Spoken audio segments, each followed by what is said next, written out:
Bonjour à tous. Aujourd'hui, on revient sur l'événement du 16 janvier à Bordeaux. Nous nous sommes retrouvés pour une table ronde sur la qualité du café à travers son voyage de l'arbre à la tasse, organisée par Marion Cazot de Belco et l'alchimiste torréfacteur.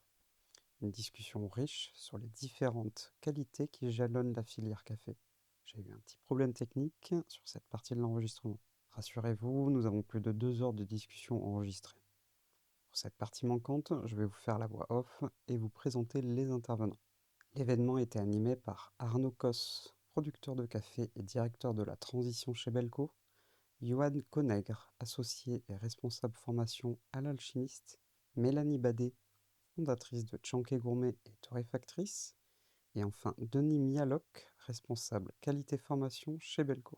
Chacun a apporté son regard sur des sujets essentiels.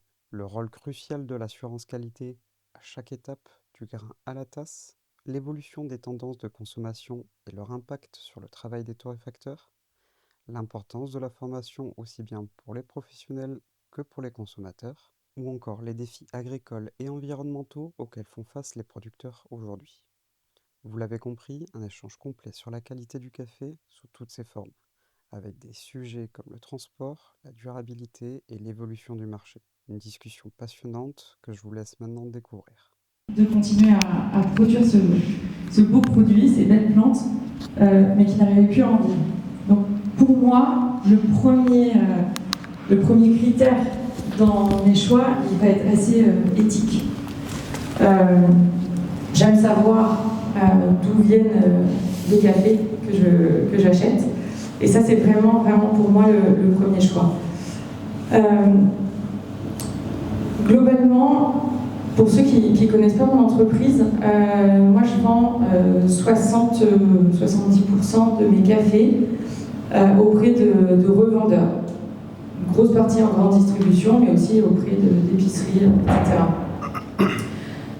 Et pourtant, quand j'ai commencé, j'ai dit je vais choisir ce canal-là. Pourquoi ? Parce qu'il y a aujourd'hui personne qui offre des bons cafés, des cafés de spécialité sur ce créneau-là.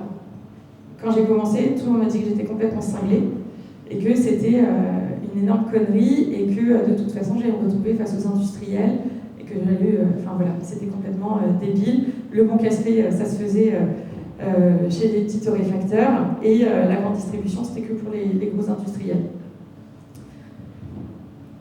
Ils avaient pas de projet. On a une autre marque qui est bio, 100% bio, qui s'appelle Empreinte, où là, on travaille que des cafés de projet. Les cafés ont été sélectionnés, 1, pour leur goût, et 2, pour les projets qui étaient menés par les producteurs, pour les producteurs. Et ça on l'explique aussi. Donc voilà, ça c'est, on va dire, pour moi, les principaux critères. Et il y en a un dernier qui est vraiment inhérent au marché sur lequel je vais vendre, c'est que je vais avoir besoin d'énormément d'anticipation dans mes approvisionnements. C'est-à-dire que moi, je dois être capable, sur mon marché, globalement, de dire à quel prix je vais vendre en mars 2026. Donc, et potentiellement, je vais devoir l'acheter avant.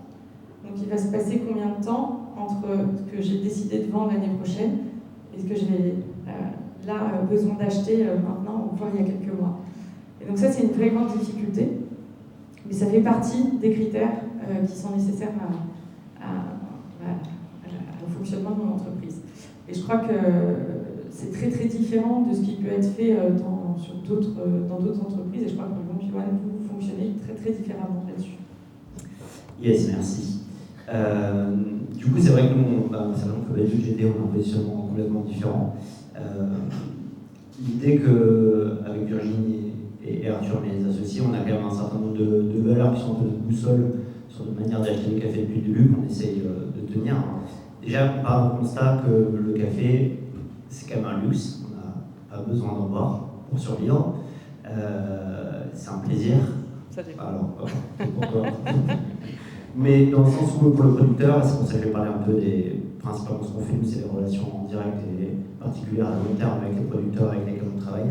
C'est que pour les producteurs, c'est vraiment une source de revenus et c'est leur gagne-pain. Alors que, donc, il faut partir du constat qu'on est dans le café spécialité, on essaie de faire beaucoup mieux, on n'est pas une ONG, on n'est pas là pour que les gens survivent, on est là pour faire une transaction commerciale où le producteur fait de l'argent. C'est pas mal de partir quand même de ce constat-là.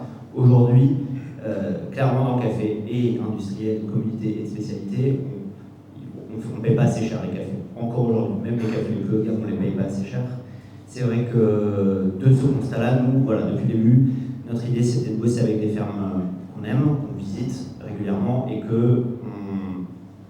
qu'on travaille avec eux pour un certain nombre de valeurs. Alors ces valeurs, c'est la qualité du café. Alors la qualité, je reviens sur ce que disait Denis tout à l'heure, ça a beaucoup de définitions différentes. Et d'ailleurs, moi, c'est une des questions que j'adore poser quand je vais dans les salons, quand je rencontre d'autres torréfacteurs ou des baristas. C'est quoi votre définition de la qualité? Je vous la poserai tout à l'heure, cette question. Quelle est votre définition de la qualité?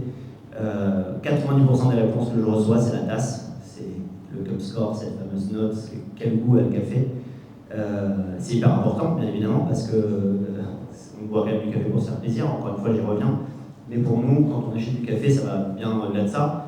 Ça va aussi sur tout le volet social et environnemental. C'est pour ça que nous, spécifiquement l'Alchimiste, on s'inscrit sur des projets à moyen et à long terme, parce qu'on a besoin de savoir ce qui se passe derrière, et on a besoin d'être sûr et d'y aller, de savoir et de pouvoir le communiquer.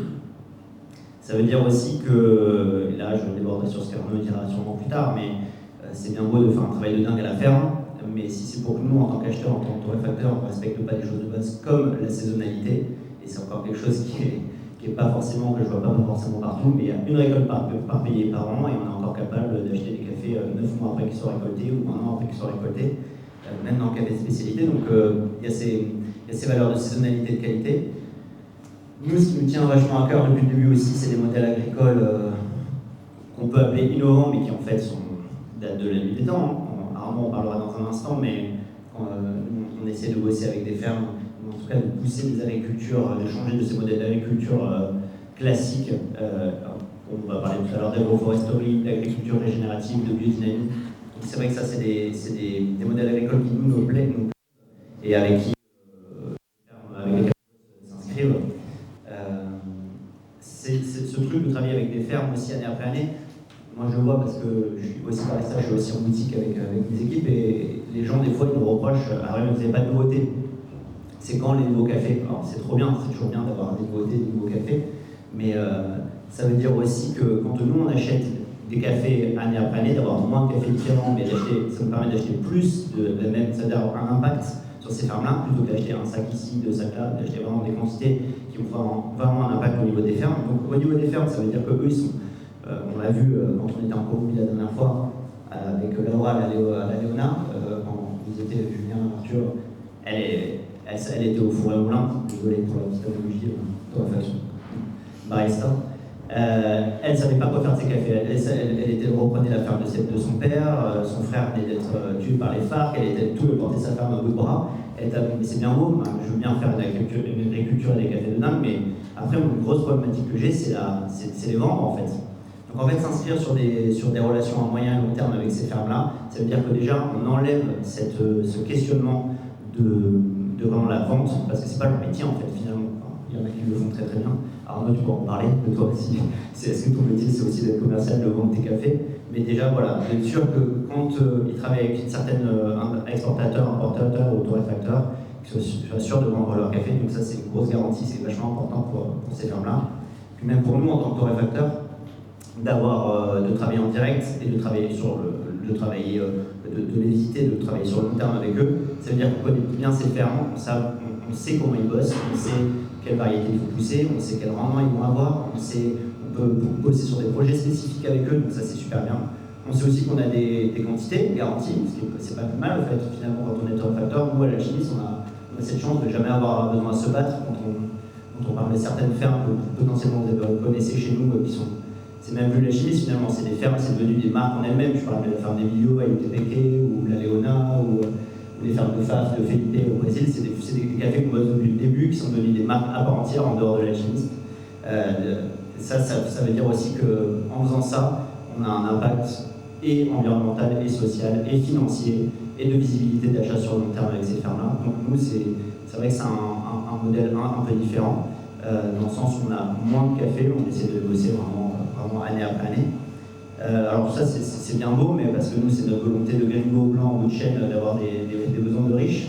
Mais ça veut dire aussi que les producteurs, ils ont besoin de produire ces cafés-là et de répondre à ces besoins. Donc ça, je vais passer la parole à Arnaud, qui lui-même producteur en Équateur, et qui va pouvoir nous dire qu'est-ce qu'il en coûte finalement de produire ces cafés, de répondre à ces besoins comme nous on a à la Chine. Oui, je commencerai peut-être par remettre ce facteur temps un petit peu dans la phénologie du caféier, c'est-à-dire pour certains ça va être un peu de répétition, mais globalement pour faire pousser une plante il faut un sol il faut pour le constituer il faut 1000 à 2000 ans si on veut avoir les 20 cm où le caféier plonge ses racines pour pouvoir s'alimenter. Et ensuite, en termes de temps, quand on parle de la graine du caféier, si on fait assez vite, il y a une partie de germination qui va nous prendre à peu près environ 2 mois. Ensuite, une pépinière qui va prendre 8 mois. Le caféier ensuite est planté. Il va produire au bout de 3 ans. Il va véritablement produire au bout de 4-5 ans. Il va permettre de récupérer l'investissement au bout de 7 ans. Et au bout de 7 ans, c'est le moment où il faut régénérer les tissus, donc probablement perdre une partie de la production à venir. Et ensuite, donc, le caféier, une fois qu'il fleurit, il faut attendre, selon justement les terroirs, au plus vite 6-7 mois, au plus 9-10 mois pour obtenir la cerise. Ce temps de maturation va en fait déterminer également la production des précurseurs d'arômes et ce qui va faire forcément la qualité du café. Mais entre le moment où le caféier fleurit, qui est souvent juste après la récolte, c'est-à-dire après une période de sécheresse, et un stress hydrique et les premières pluies, le café commence à fleurir et à partir de ce moment-là commence un petit peu le travail de l'agriculteur, du caféiculteur jusqu'à la récolte, avec des pratiques qui sont les mêmes, quel que soit le type de production qui soit engagé, que ce soit conventionnel, bio, régénératif ou tout ce qu'on peut imaginer, agroforesterie, etc. On commence par la taille. La taille, en fait, c'est rénover les tissus productifs pour qu'il y ait une floraison, non pas cette année, puisqu'elle a déjà eu lieu, mais l'année suivante. Ensuite, on aura des activités qui vont tourner autour du contrôle phytosanitaire, c'est-à-dire éviter que les maladies ou les ravageurs ou éventuellement les adventices, les mauvaises herbes, fassent en sorte que le caféier produise moins. Il faut se préoccuper de la nutrition, évidemment, comme pour tout être vivant, c'est de s'assurer qu'effectivement le sol va pouvoir pourvoir les aliments, les nutriments qui vont permettre au caféier de soutenir la production. Là, encore une fois, c'est un sujet qui me tient énormément à cœur et qui est vraiment extrêmement important, c'est qu'aujourd'hui, en agriculture conventionnelle, on travaille sur des sols qui sont inertes, c'est-à-dire c'est juste un substrat. Le but, c'est d'arriver à travailler sur des sols vivants, c'est-à-dire que petit à petit, arriver à se passer des intrants chimiques et surtout des engrais. Donc, ça, c'est ce qui se passe, disons, durant les 8-9 mois avant la récolte suivante. Avant la récolte, évidemment, il faut essayer d'avoir le stade de maturité idéal, ce qui veut dire qu'on est obligé de faire plusieurs passages à la récolte, c'est pas juste une récolte et c'est fini. Enfin, sur certaines plantations, on peut aller jusqu'à même 10 passages de récolte. En moyenne, on est aux alentours entre 3 et 5 pour avoir systématiquement toujours un niveau de maturité idéal. Le but, c'est, comme je disais tout à l'heure, d'essayer de retarder le plus possible la récolte pour être au stade idéal de maturité. Donc il faut être extrêmement vigilant et pas laisser passer, parce que sinon après on aura une fermentation non souhaitée qui va avoir lieu sur les cerises, sur les caféiers. Ensuite, évidemment, il y a un temps de transport pour pouvoir arriver jusqu'à l'atelier de dépulpage, de lavage ou de séchage dans le cas du naturel. Et ensuite, donc, soit dépulpage, soit séchage, des contrôles de fermentation. Et tout ça, ça constitue un ensemble de pratiques. Et quand on parle de bonnes pratiques agricoles, il y a évidemment d'autres critères qui ne sont pas agronomiques, qui vont avoir trait aux 3 piliers de la durabilité, c'est-à-dire globalement essayer de se préoccuper du respect de l'environnement, de la société en général, donc probablement de la main-d'œuvre, du territoire et de l'économie du producteur, c'est-à-dire qu'il faut quand même que ce soit rentable et que, économiquement parlant, l'exploitation puisse s'en sortir. Toutes ces pratiques, en fait, quand elles sont mises ensemble, ce paquet de pratiques, le but c'est d'arriver à produire le café qu'attend en fait la filière, donc à commencer par l'importateur, puisque c'est celui avec qui le producteur est en contact et qui va déterminer le type de qualité qu'il va vouloir. Et l'idée c'est que tout ce cahier des charges en fait, qu'on a mis en place sur la plantation soit à même de garantir une qualité qui est déterminée effectivement par cet importateur et que Denis va nous détailler. Merci Arnaud. Je suis ce soir le porte-parole de la qualité, mais dans la salle il y a aussi Jérémy qui fait partie de la qualité en France. Il y a aussi Natalia et César qui sont partie de la qualité de la zone andine en Colombie. Donc je parle pour tout ce monde et encore il y a Fontanej, Naomi et Gabriela, on peut aussi citer, qui font partie de toute l'équipe qualité Belco. Donc on parlait, il y a différentes qualités, il y a différents rôles dans la qualité. Si je prends les rôles de Natalia et de César, c'est être plus proche des producteurs, par exemple, on va dire avec Arnaud. Donc c'est pouvoir aussi être un interlocuteur, accompagné, alors que la récolte n'est pas encore terminée, sur le post-récolte. Donc il y a aussi ce travail-là. Et si spécifiquement on parle de notre rôle ici à Bordeaux, ça va être de pouvoir travailler chaque café, chaque qualité, d'après un cahier des charges. Et ça c'est le mot qui est hyper important pour nous et pour vous aussi. C'est un cahier des charges, des cahiers des charges. Qu'est-ce que l'on veut? Donc déjà pour nous la qualité, on va dire là c'est le côté un peu qualité intrinsèque dans le café vert, donc c'est un produit qui est venu de la cerise. Il va être elle doit être mesurable à travers les données. Et donc nous, c'est ce qui est important, c'est de pouvoir mesurer ces différentes données à différentes étapes. Et donc on parlait de la qualité qui se trouve à l'origine, la qualité en France, c'est travailler main dans la main, de façon commune.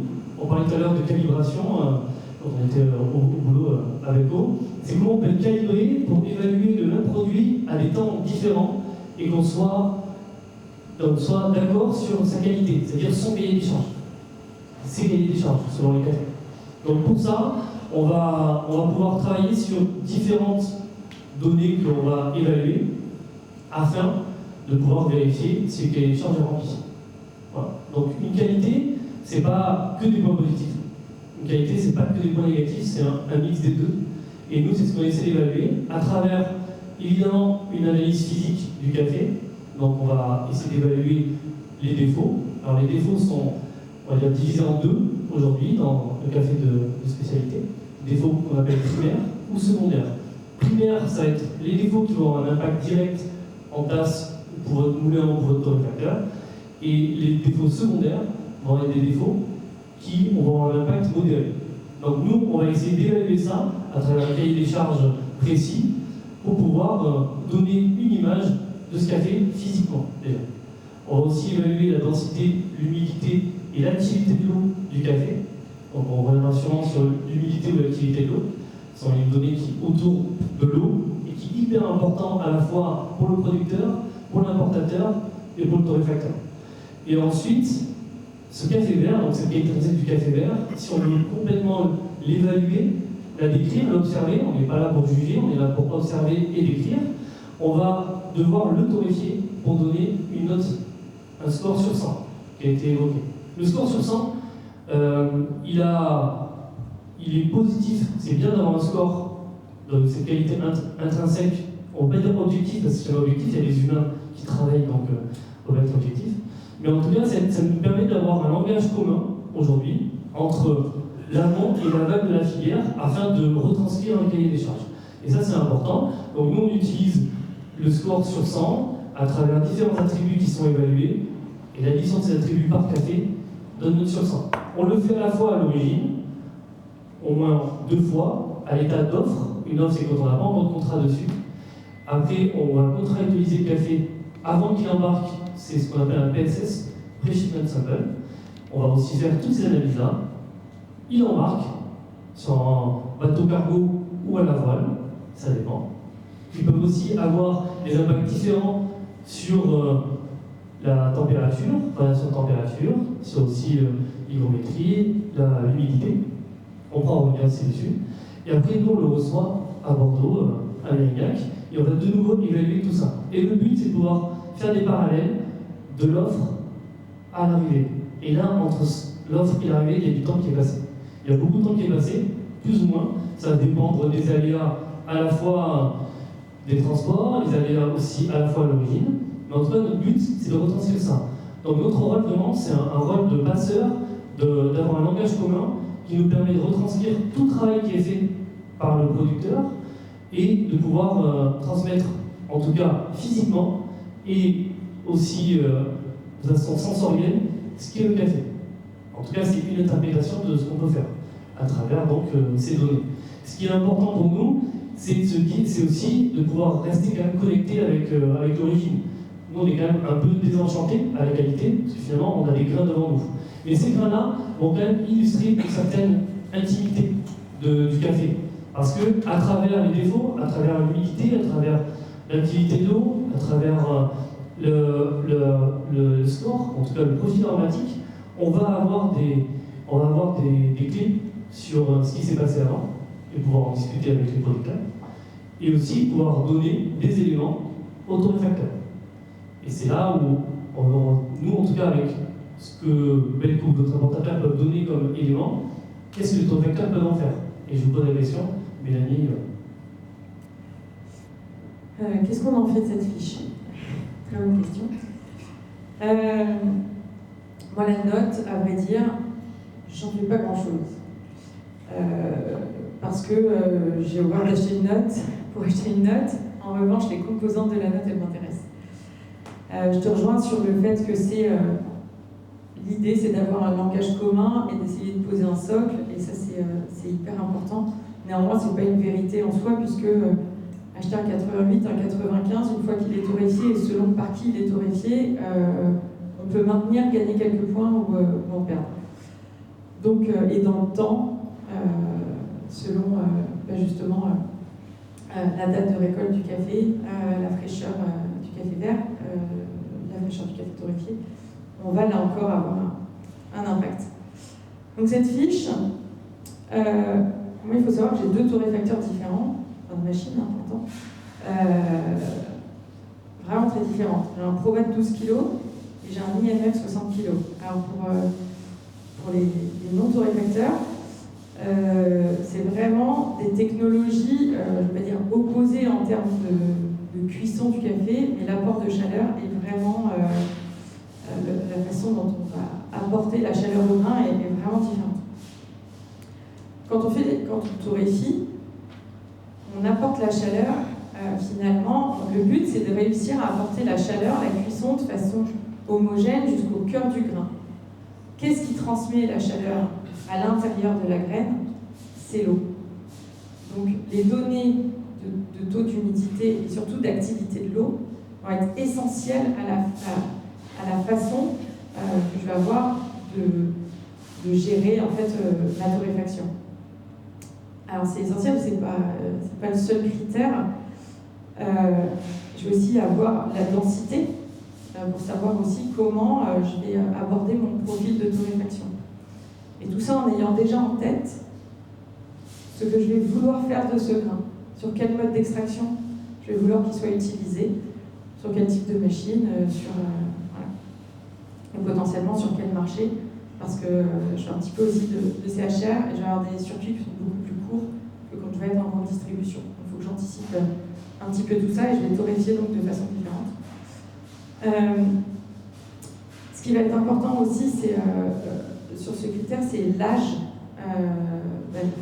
la date de récolte, ni plus ni moins, l'âge du café, son histoire.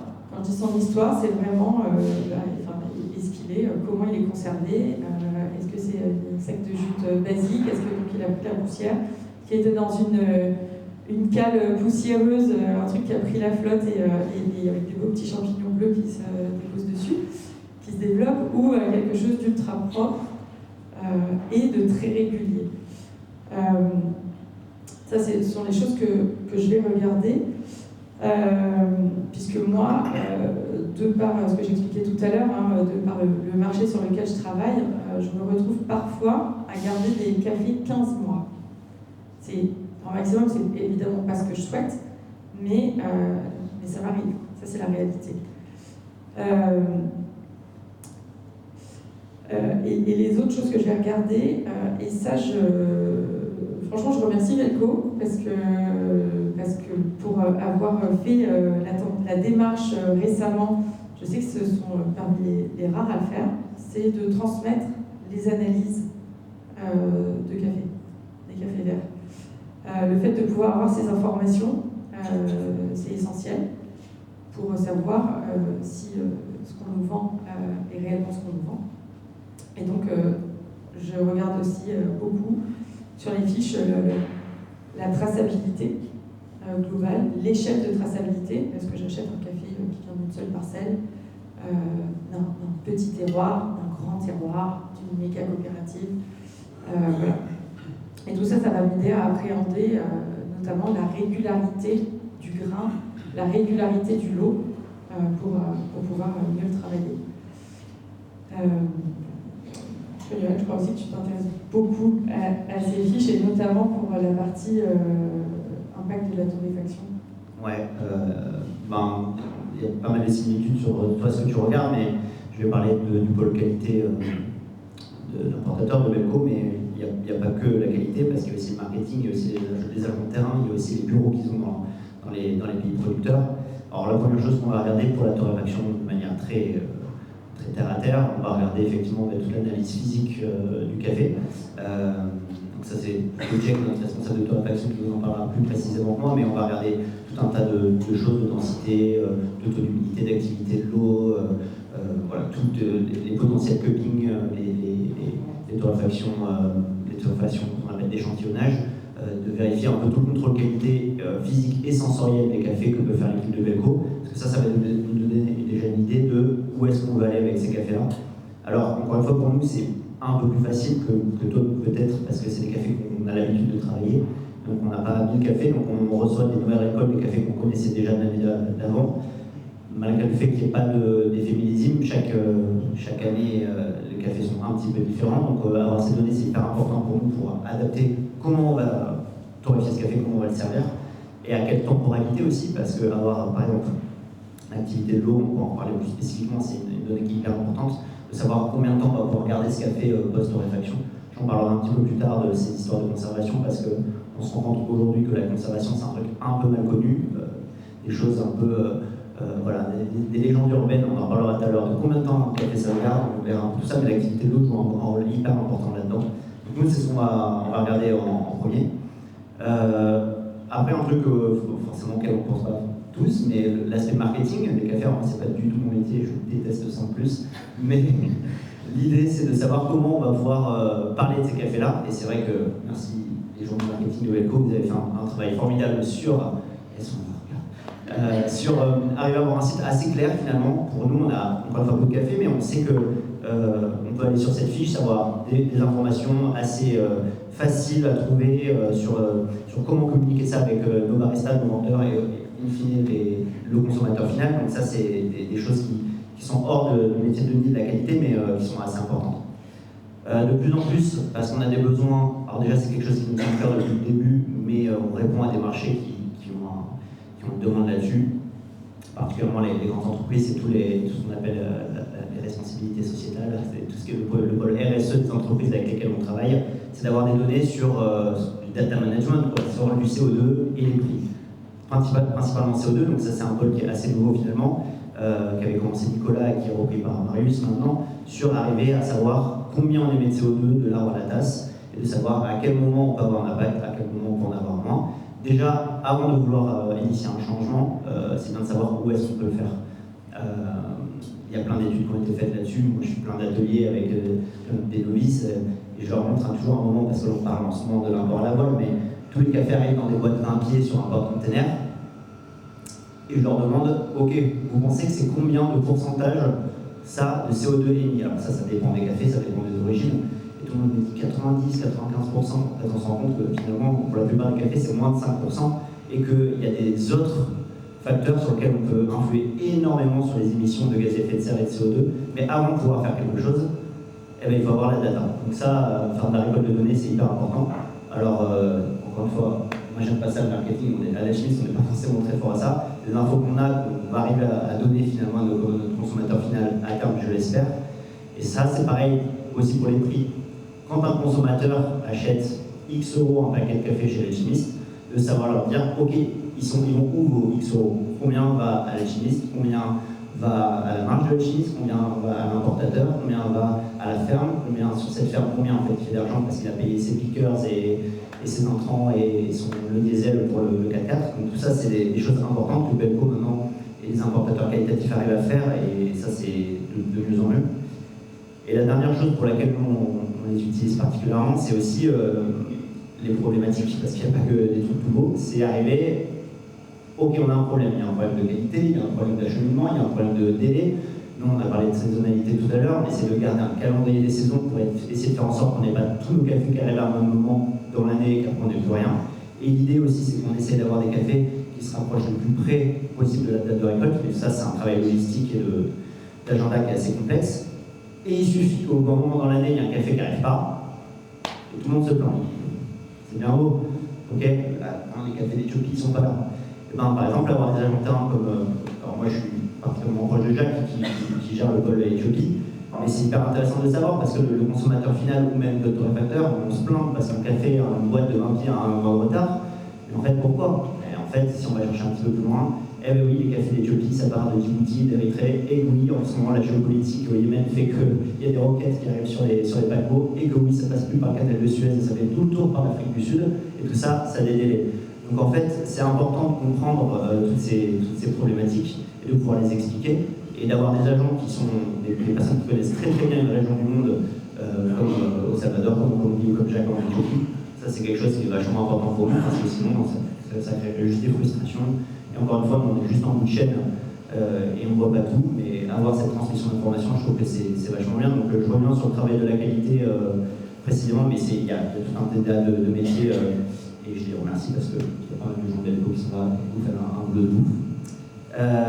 Mais je vais revenir pour finir là-dessus sur il y a le travail de l'importateur, le logisticien, de la qualité, tout ça, mais pour répondre à ces besoins qu'on a de nous, ça revient quand même à la base, à la genèse, au travail du fermier.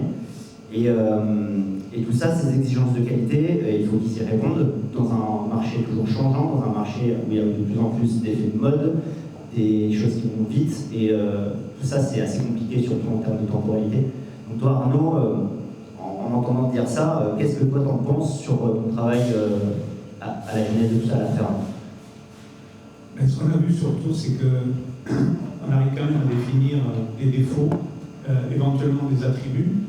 Le café, à la base, de façon intrinsèque, il a déjà une qualité potentielle, et on s'aperçoit que, globalement, sur l'ensemble de la filière, une fois que le café est produit, et même, disons, au moment de la récolte et de la post-récolte,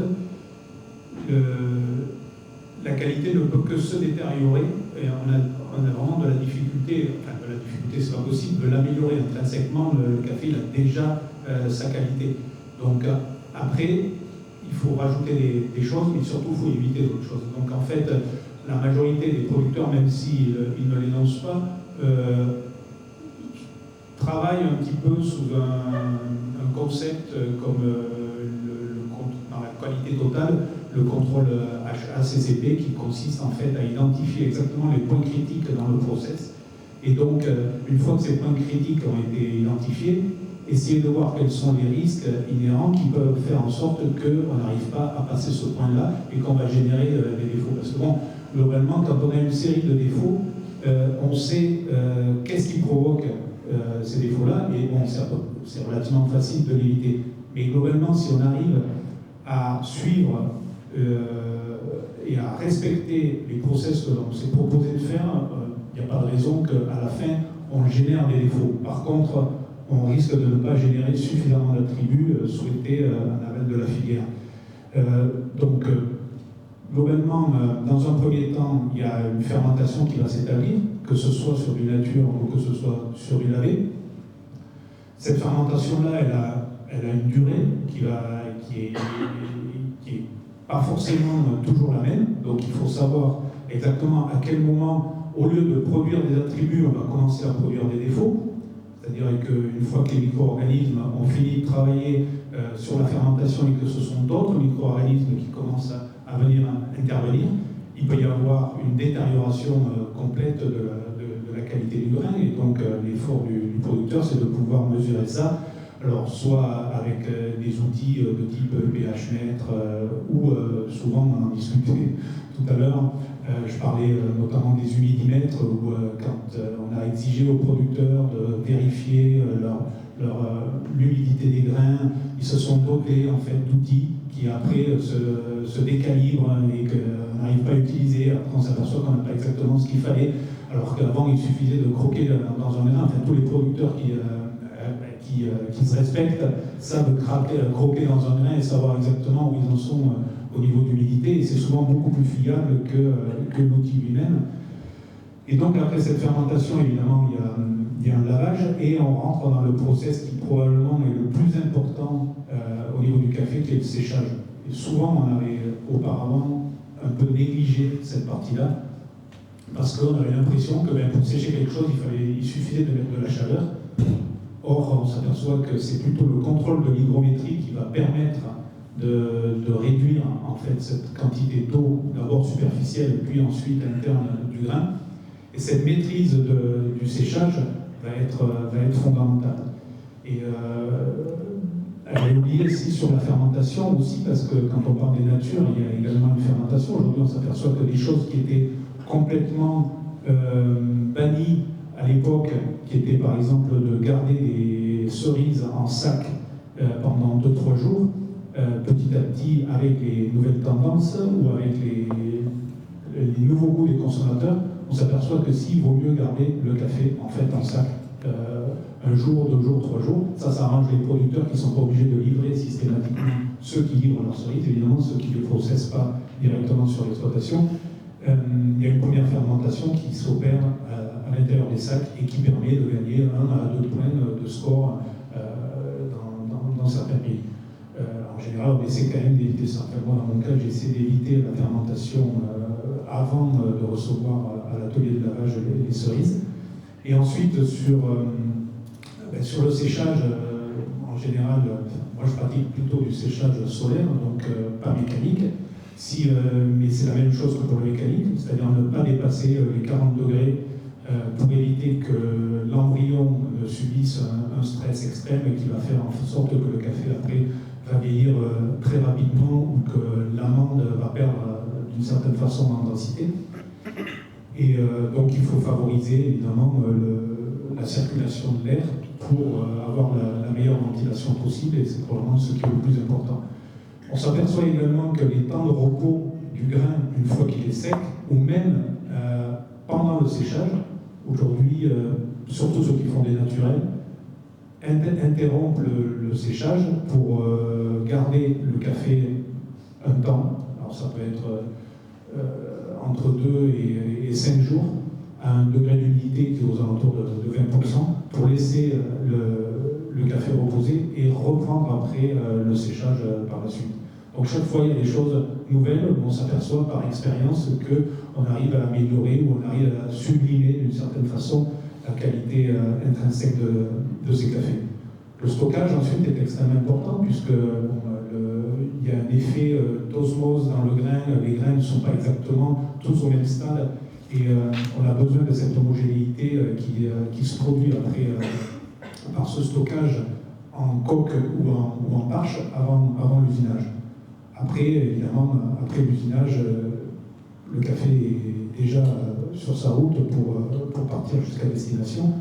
Et là, par contre, on essaie de bloquer absolument tous les processus en mettant le café soit sous vide, ce qui est assez demandé aujourd'hui pour les microlots.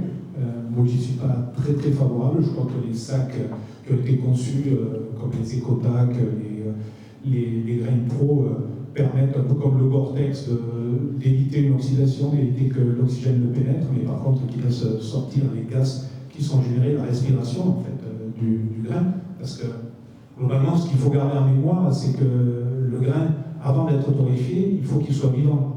Si le grain est mort au moment de la torréfaction, on va perdre une grande majorité des attributs, et tout ça va dépendre du stade de l'embryon et de son état physiologique. À partir du moment où l'embryon est trop sec et mort, l'albumène, en fait, ce qui est l'équivalent du placenta, disons, pour les mammifères, se détériore à partir du moment où l'embryon n'existe plus, puisque ces cellules-là, qui constituent en fait le grain, n'ont plus d'utilité, qui est de faire germer finalement l'embryon. Donc si on veut préserver tout ça, il faut garder vivant l'embryon tout le long, avec un degré d'humidité suffisant, et éviter de le stresser. Et comme le mentionnait, mais va peut-être approfondir le sujet Johan, il y a des demandes en aval sur des cafés très différenciés où il faut utiliser de nouvelles techniques et d'une certaine façon se perfectionner ou essayer des choses nouvelles, surtout au niveau des fermentations, et ce que vous connaissez comme les process. Et là, donc, il faut répondre un peu aux attentes du marché. Et ça va très vite. Et cette tendance, je ne sais pas si tu peux en parler justement, de savoir comment on en est arrivé en fait à vouloir absolument innover en termes de process et mettre un peu cette pression sur les producteurs. Je promis à l'équipe de l'alchimiste.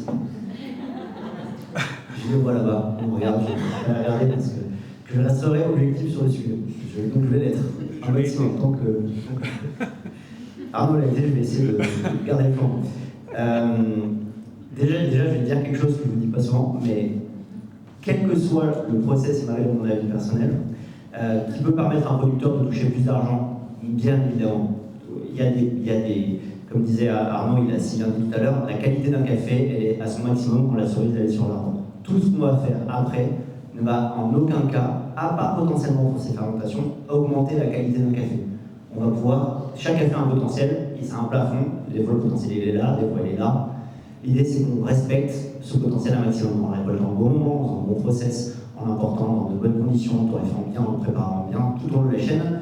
On ne peut pas améliorer la qualité d'un café, on peut la détériorer. Je dis souvent qu'on peut faire d'un café exceptionnel un café médiocre, on ne peut pas faire d'un café médiocre un café exceptionnel.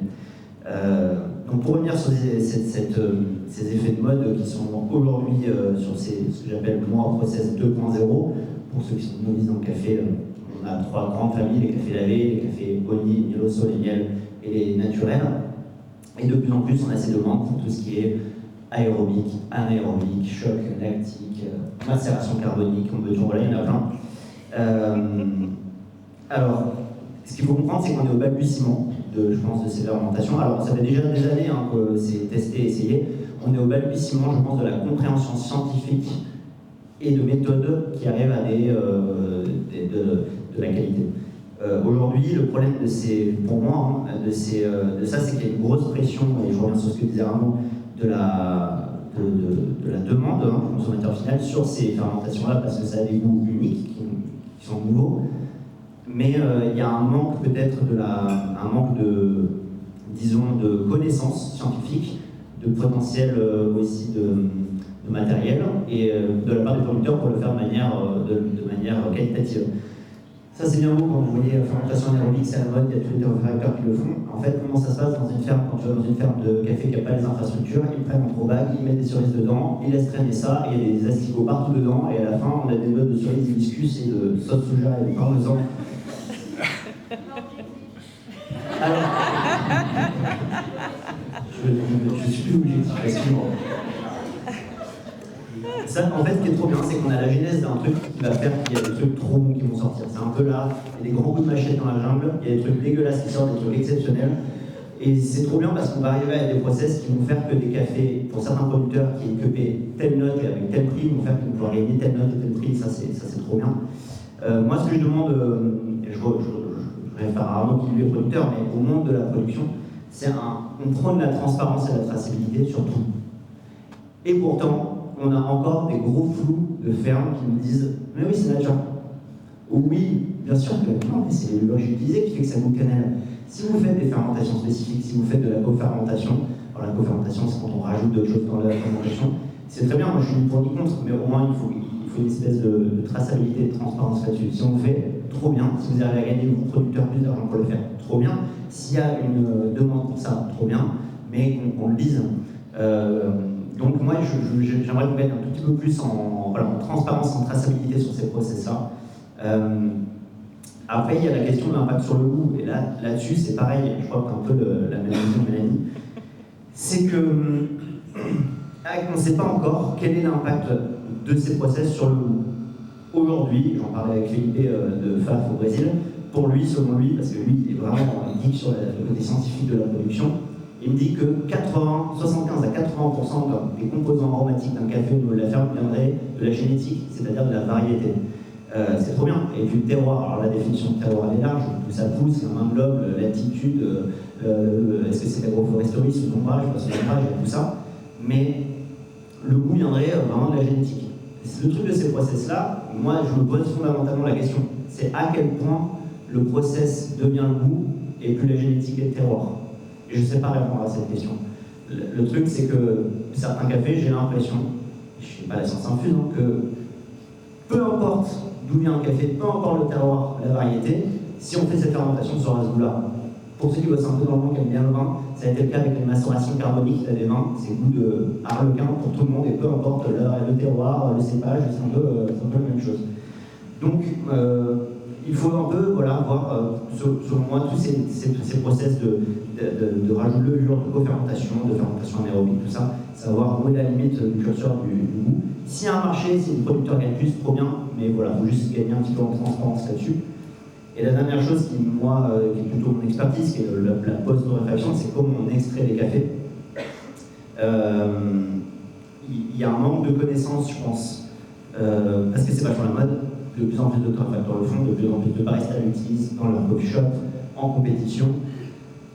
Il y a un manque de connaissances assez fondamentales sur comment extraire ces cafés-là, parce que c'est la mode, tout le monde en achète, mais c'est pas trop comment ça s'utilise. Fondamentalement, c'est des cafés qui sont beaucoup plus fragiles que des process plus classiques, comme des cafés lavés ou des cafés only ou naturels.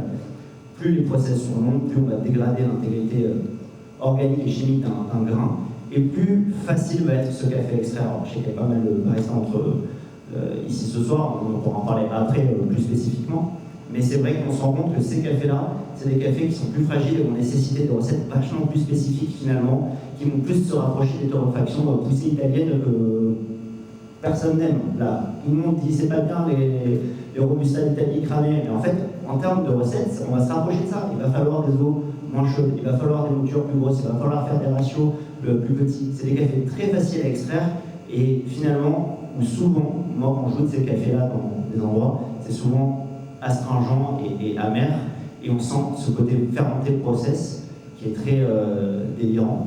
Et donc je pense qu'il y a une espèce de connaissance un petit peu sur la formation et sur la transmission d'informations sur comment extraire un peu ces cafés-là. Je blague. On en parlera après si vous voulez. Là, on parle d'innovation. Les process, ça fait partie d'une des innovations à la mode aujourd'hui. Les process, mais il n'y a pas que ça. Et moi, par exemple, avec la chimiste, on n'est pas du tout dans ce part de marché qui est la GD, en distribution. Toi, Mélanie, est-ce qu'il y a des innovations que tu essaies de mettre en place, que tu vois, auxquelles tu aspires, sur le process ou sur autre chose, par exemple? Oui, je voudrais juste rebondir sur ce que tu disais sur les process, en répondant à ta question. Les process en amont, ce qui se passe chez les producteurs. Moi, je suis une vieille du café, ça fait déjà un peu plus de 20 ans que je suis dedans. Il y a 20 ans, acheter un café et savoir si c'était un nature ou un lavé, déjà, c'était pas gagné. On en était là. Les natures, c'était les cafés, franchement, bas de gamme, très peu maîtrisé, avec une hétérogénéité de la qualité qui était énorme. Les process et l'innovation des process, des fois c'est un peu funky et c'est pour créer de l'innovation et aller chercher de la valeur ajoutée, et parfois c'est de l'innovation pour aller répondre à une nouvelle contrainte ou pour améliorer des process qualité, et ça va être des innovations plutôt j'ai envie de dire résilientes. Voilà. Moi je suis plutôt sur mon marché, toujours dans cette démarche d'aller plutôt chercher des innovations qui ne sont pas des trucs hyper funky, mais plutôt des choses qui vont dans un courant. Déjà, juste pour faire un petit point, est-ce que vous savez, en grande distribution par exemple, combien de types possibles d'extraction sont vendus? Est-ce que vous avez une idée? 3. 2. Allez, dis-moi. Vous avez endormi ou quoi?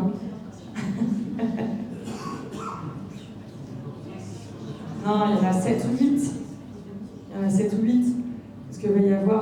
alors, évidemment, on peut parler juste liquidation, infusion... voilà, mais en fait, vous avez les cafés solubles, vous avez les capsules compatibles Nespresso, vous allez avoir la Dolce Gusto, vous allez avoir la Senseo avec les filtres papier, vous allez avoir des cafés spéciaux pour espresso, vous allez avoir des spéciales machines automatiques, vous allez avoir du spécial filtre, et sûrement d'autres que j'oublie, parce que je ne suis pas une super fan du portionné. Mais enfin bref, l'innovation, elle est là sur le marché pour créer de la valeur, et ça je te rejoins. Et les industriels créent sans cesse des innovations pour réattirer les consommateurs qui se lassent très très vite de produits. Et ça, je te rejoins aussi du coup, même si c'est sur un marché et avec un enjeu différent. Le consommateur, globalement, veut toujours quelque chose de nouveau à tester. Et ça, c'est quelque chose, moi, personnellement, dans mon entreprise, je ne fais pas beaucoup. Je ne suis pas très forte pour ça. Ce qu'il faut savoir, c'est qu'un process d'innovation ou juste la création d'un nouveau café, moi, à mon échelle d'entreprise, c'est entre 1 an et 18 mois. C'est-à-dire que si aujourd'hui j'ai une idée, globalement, elle va se retrouver disponible à la vente en juillet 2026. Bon, mais il va se passer plein de choses. L'innovation, c'est... moi, j'aime bien plutôt la voir, comme je disais, d'une façon résiliente. Il y a 2 ans, on a fait une innovation sur nos packaging, où on a diminué le poids de nos packaging, on a divisé par 2 le poids de nos packaging. On a pris un risque, on savait qu'on allait vendre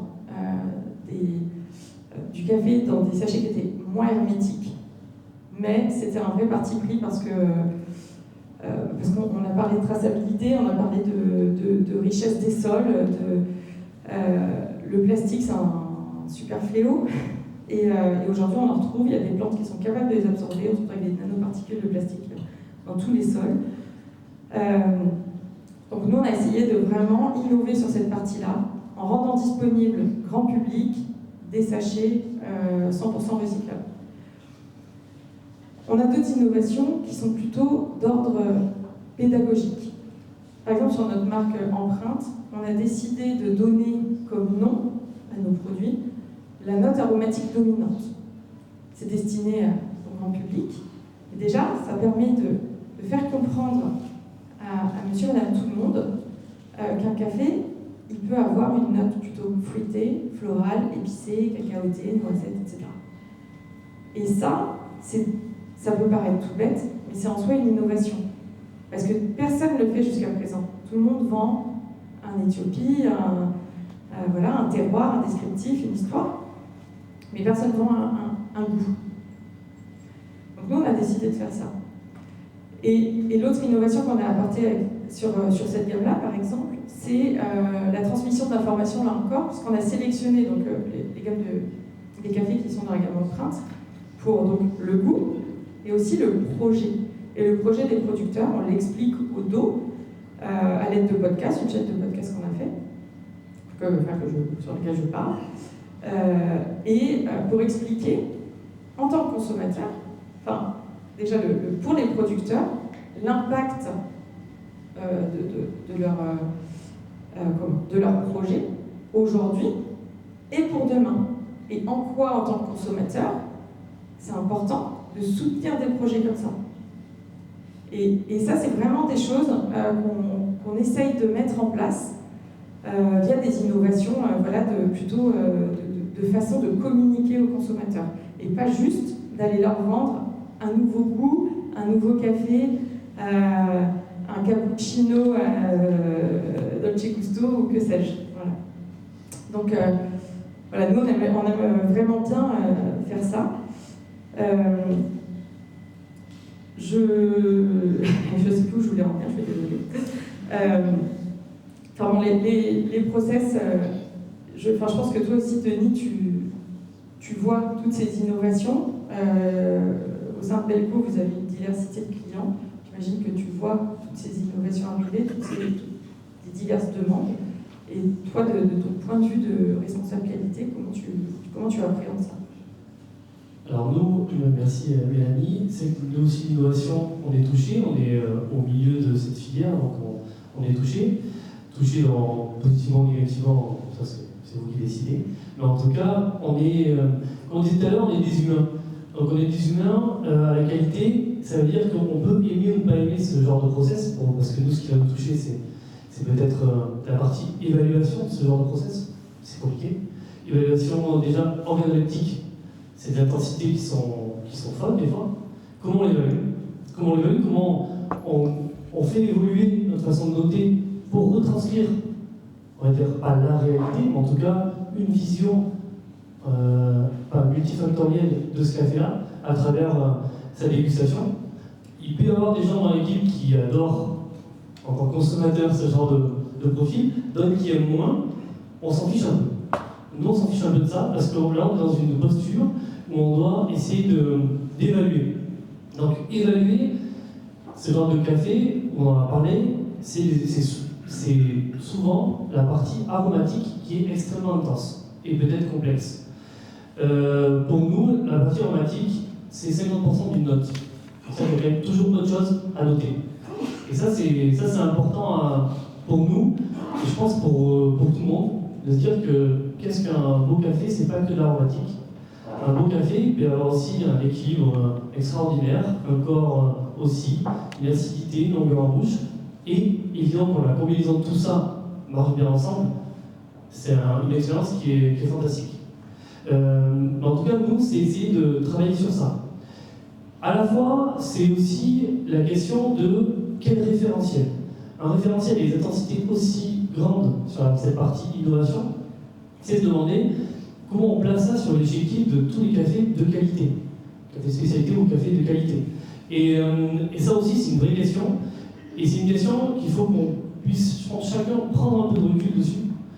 Je ne dis pas que vous ne le faites pas, évidemment, on ne se connaît pas tous. Mais en tout cas, c'est se dire, c'est comme si on écoutait ce soir, pendant 1 heure, une musique avec un son 100%, et juste après, on prend la même musique avec un son 50%, peut-être qu'on va presque plus entendre ce qu'on écoute. Et ce genre de process, ça peut être un des risques. Moi, je trouve ça génial, ce genre de process. Ça dépasse ce qu'on n'a jamais goûté avant. Et je trouve très bien. Il faut qu'il y ait de la transparence, évidemment. Alors, évidemment, la transparence, il faut qu'on l'ait de A à Z. C'est-à-dire de la cerise jusqu'au consommateur. C'est important que tout le monde puisse avoir cette transparence-là. Mais en tout cas, c'est important d'avoir. Et aussi, c'est pouvoir se réjouir de cafés de qualité qui n'ont pas ces attributs-là, qui n'ont pas peut-être la possibilité de l'avoir à travers, on va le voir avec Arnaud tout à l'heure. En tout cas, ça c'est bien aussi. Et donc ça, c'est l'autre côté. L'autre côté, nous, une des cases qu'on évalue, c'est est-ce que les cafés sont uniformes? Parce que quand on goûte un café, on ne met pas une tasse, on en met 5. C'est dans le protocole. 5 tasses pour le même lot. C'est aussi se dire, est-ce que d'une tasse à une autre, sur les 5, j'ai le même goût, j'ai les mêmes choses. C'est-à-dire, est-ce que j'ai quelque chose de différent? Est-ce que c'est uniforme ou pas? On peut dire non. Est-ce que cette non-uniformité, elle a un goût négatif? Quand on dit un goût négatif, c'est-à-dire un défaut dans la tasse. Et ce défaut dans la tasse, concrètement, je ne sais pas si vous avez déjà bu du pédiluve, je pense là. Non, mais en tout cas, si vous avez déjà vu la tasse dans une piscine, c'est un goût chloré. Ce goût chloré, on peut le retrouver dans une tasse, par exemple. Oubliez le pédiluve. Ça donne envie. Voilà, tu Je l'ai jamais fait. Mais en tout cas, c'est pas si mal. En tout cas, attention, pour revenir un peu plus sérieux, c'est vraiment le côté chloré qui peut apparaître sur une tasse. Est-ce qu'on a envie, est-ce que, déjà, personnellement, est-ce que vous avez envie qu'une tasse sur 5, vous ayez un goût de chlore? Est-ce que vous avez envie que vos consommateurs, vos clients, une tasse sur 5 ait un goût de chlore? Je pense pas. Mais ça, je pense qu'on a un peu oublié ce côté-là de ce qu'on appelle, nous, dans le jargon de l'évaluation, clean cup. Clean cup, c'est dire que tous les jours, on va prendre plaisir à boire une bonne tasse de café qui n'a pas de défaut. Et donc, c'est mettre en relation, prendre du recul aussi sur. Il y a toutes ces intensités, c'est génial, il faut qu'elles existent pour toutes les raisons qu'on a évoquées, mais aussi se rappeler que du travail bien fait, potentiellement, c'est avoir une régularité. On parle de régularité en torréfaction, et je pense que c'est compliqué. Tu parlais de ton IMF et ton probable, par exemple. Pas de torréfacteur, est-ce qu'on est régulier? Mais en tout cas, nous, on va évaluer ça. Et ça, je pense que essayer d'y penser de temps en temps, parce que ça peut arriver qu'on ne soit pas conscient de ce qu'on voit, même si on est professionnel, mais en tout cas de penser à ce côté clinique. Je m'en parle aussi un peu. Juste pour revenir sur l'innovation, nous on boit, on crache, donc on boit pas. On évalue par an un peu plus de 1200-1300 cafés. Donc on repasse quelques trucs. On n'est pas encore mort de trop de caféine, mais ça va peut-être arriver. Mais en tout cas, on est dans ces 1300, on a donc des très fermentés et des non fermentés. Et ça, sur la partie évaluation organoleptique, sensorielle, mais aussi sur les défauts physiques, quand on vient analyser les grains. C'est le genre de process ont des caractéristiques, on parlait de l'intimité du café quand on analyse physiquement, vont avoir aussi une apparence, ça crée aussi des grains qui sont différents. Est-ce que nos cahiers des charges actuels, comme le cahier des charges de la SCA, l'association des cahiers de spécialité, nous permet de répondre à ces nouveaux process? La réponse est non.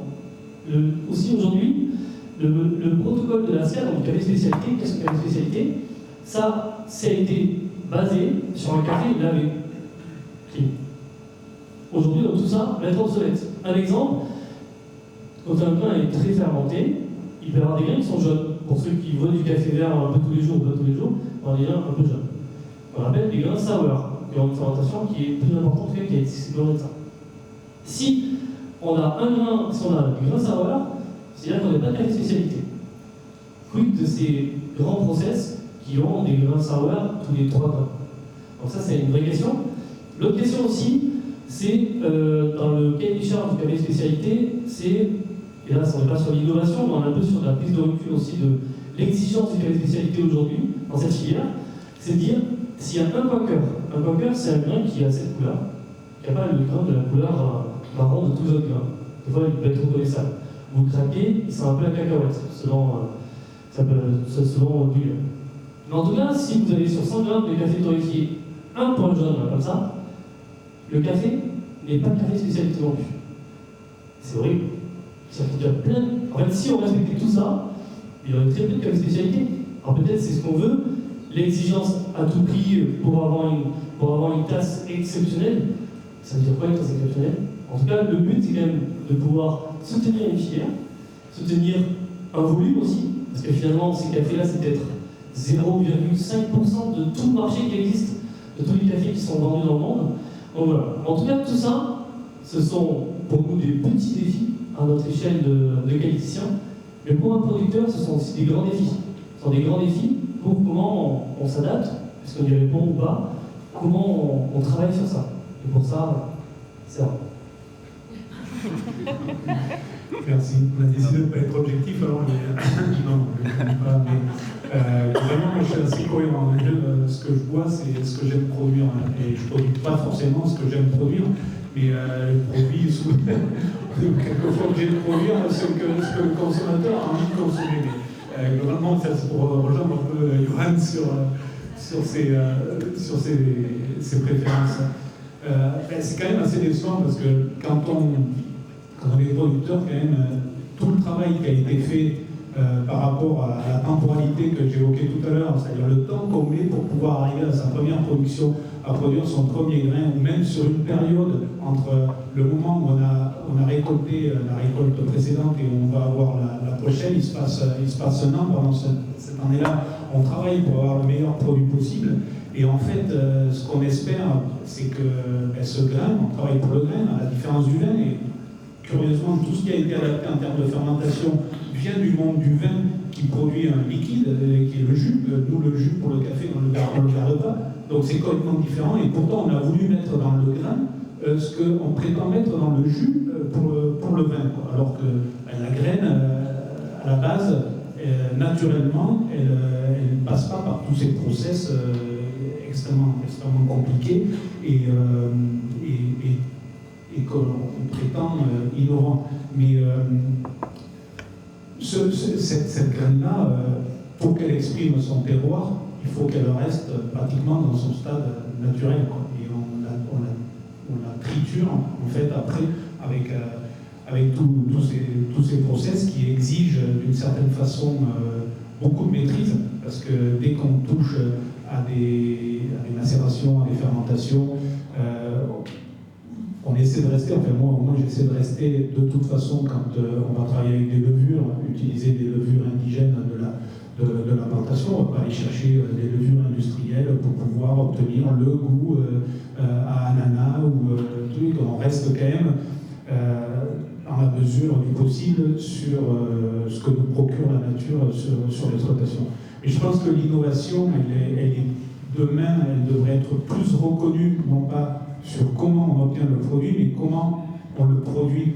Et c'est là où aujourd'hui il y a vraiment des pistes d'innovation, c'est-à-dire de laisser de côté l'agriculture conventionnelle, qu'on appelle conventionnelle, mais commencer à réfléchir sérieusement comment on peut faire travailler la nature et l'impliquer directement dans la production.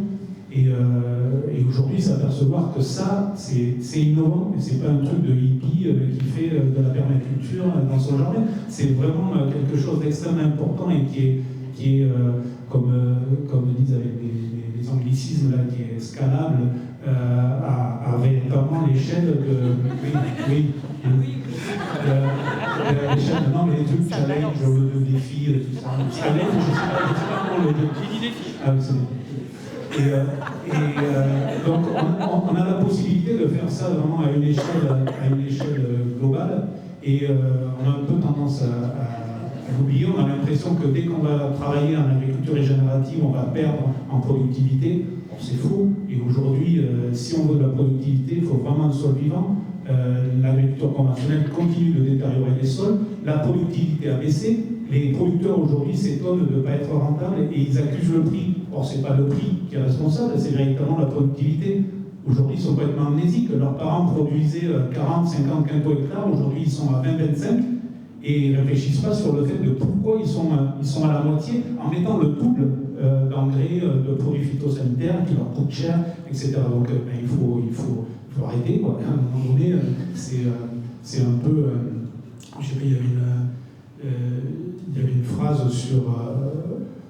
sur le fait que bon, l'avenir n'appartient pas aux gens qui se lèvent tôt, mais plutôt à ceux qui se réveillent aujourd'hui, quoi, parce qu'il faut vraiment se réveiller par rapport à ce souci de comment... Et je pense que l'innovation doit être plus là, et il faudrait que finalement, en aval de la filière, on reconnaisse un peu plus ce type d'innovation que véritablement trouver des nouveaux process. Parce que sur ces process, en plus, on est sur des échelles de temps qui sont complètement différentes.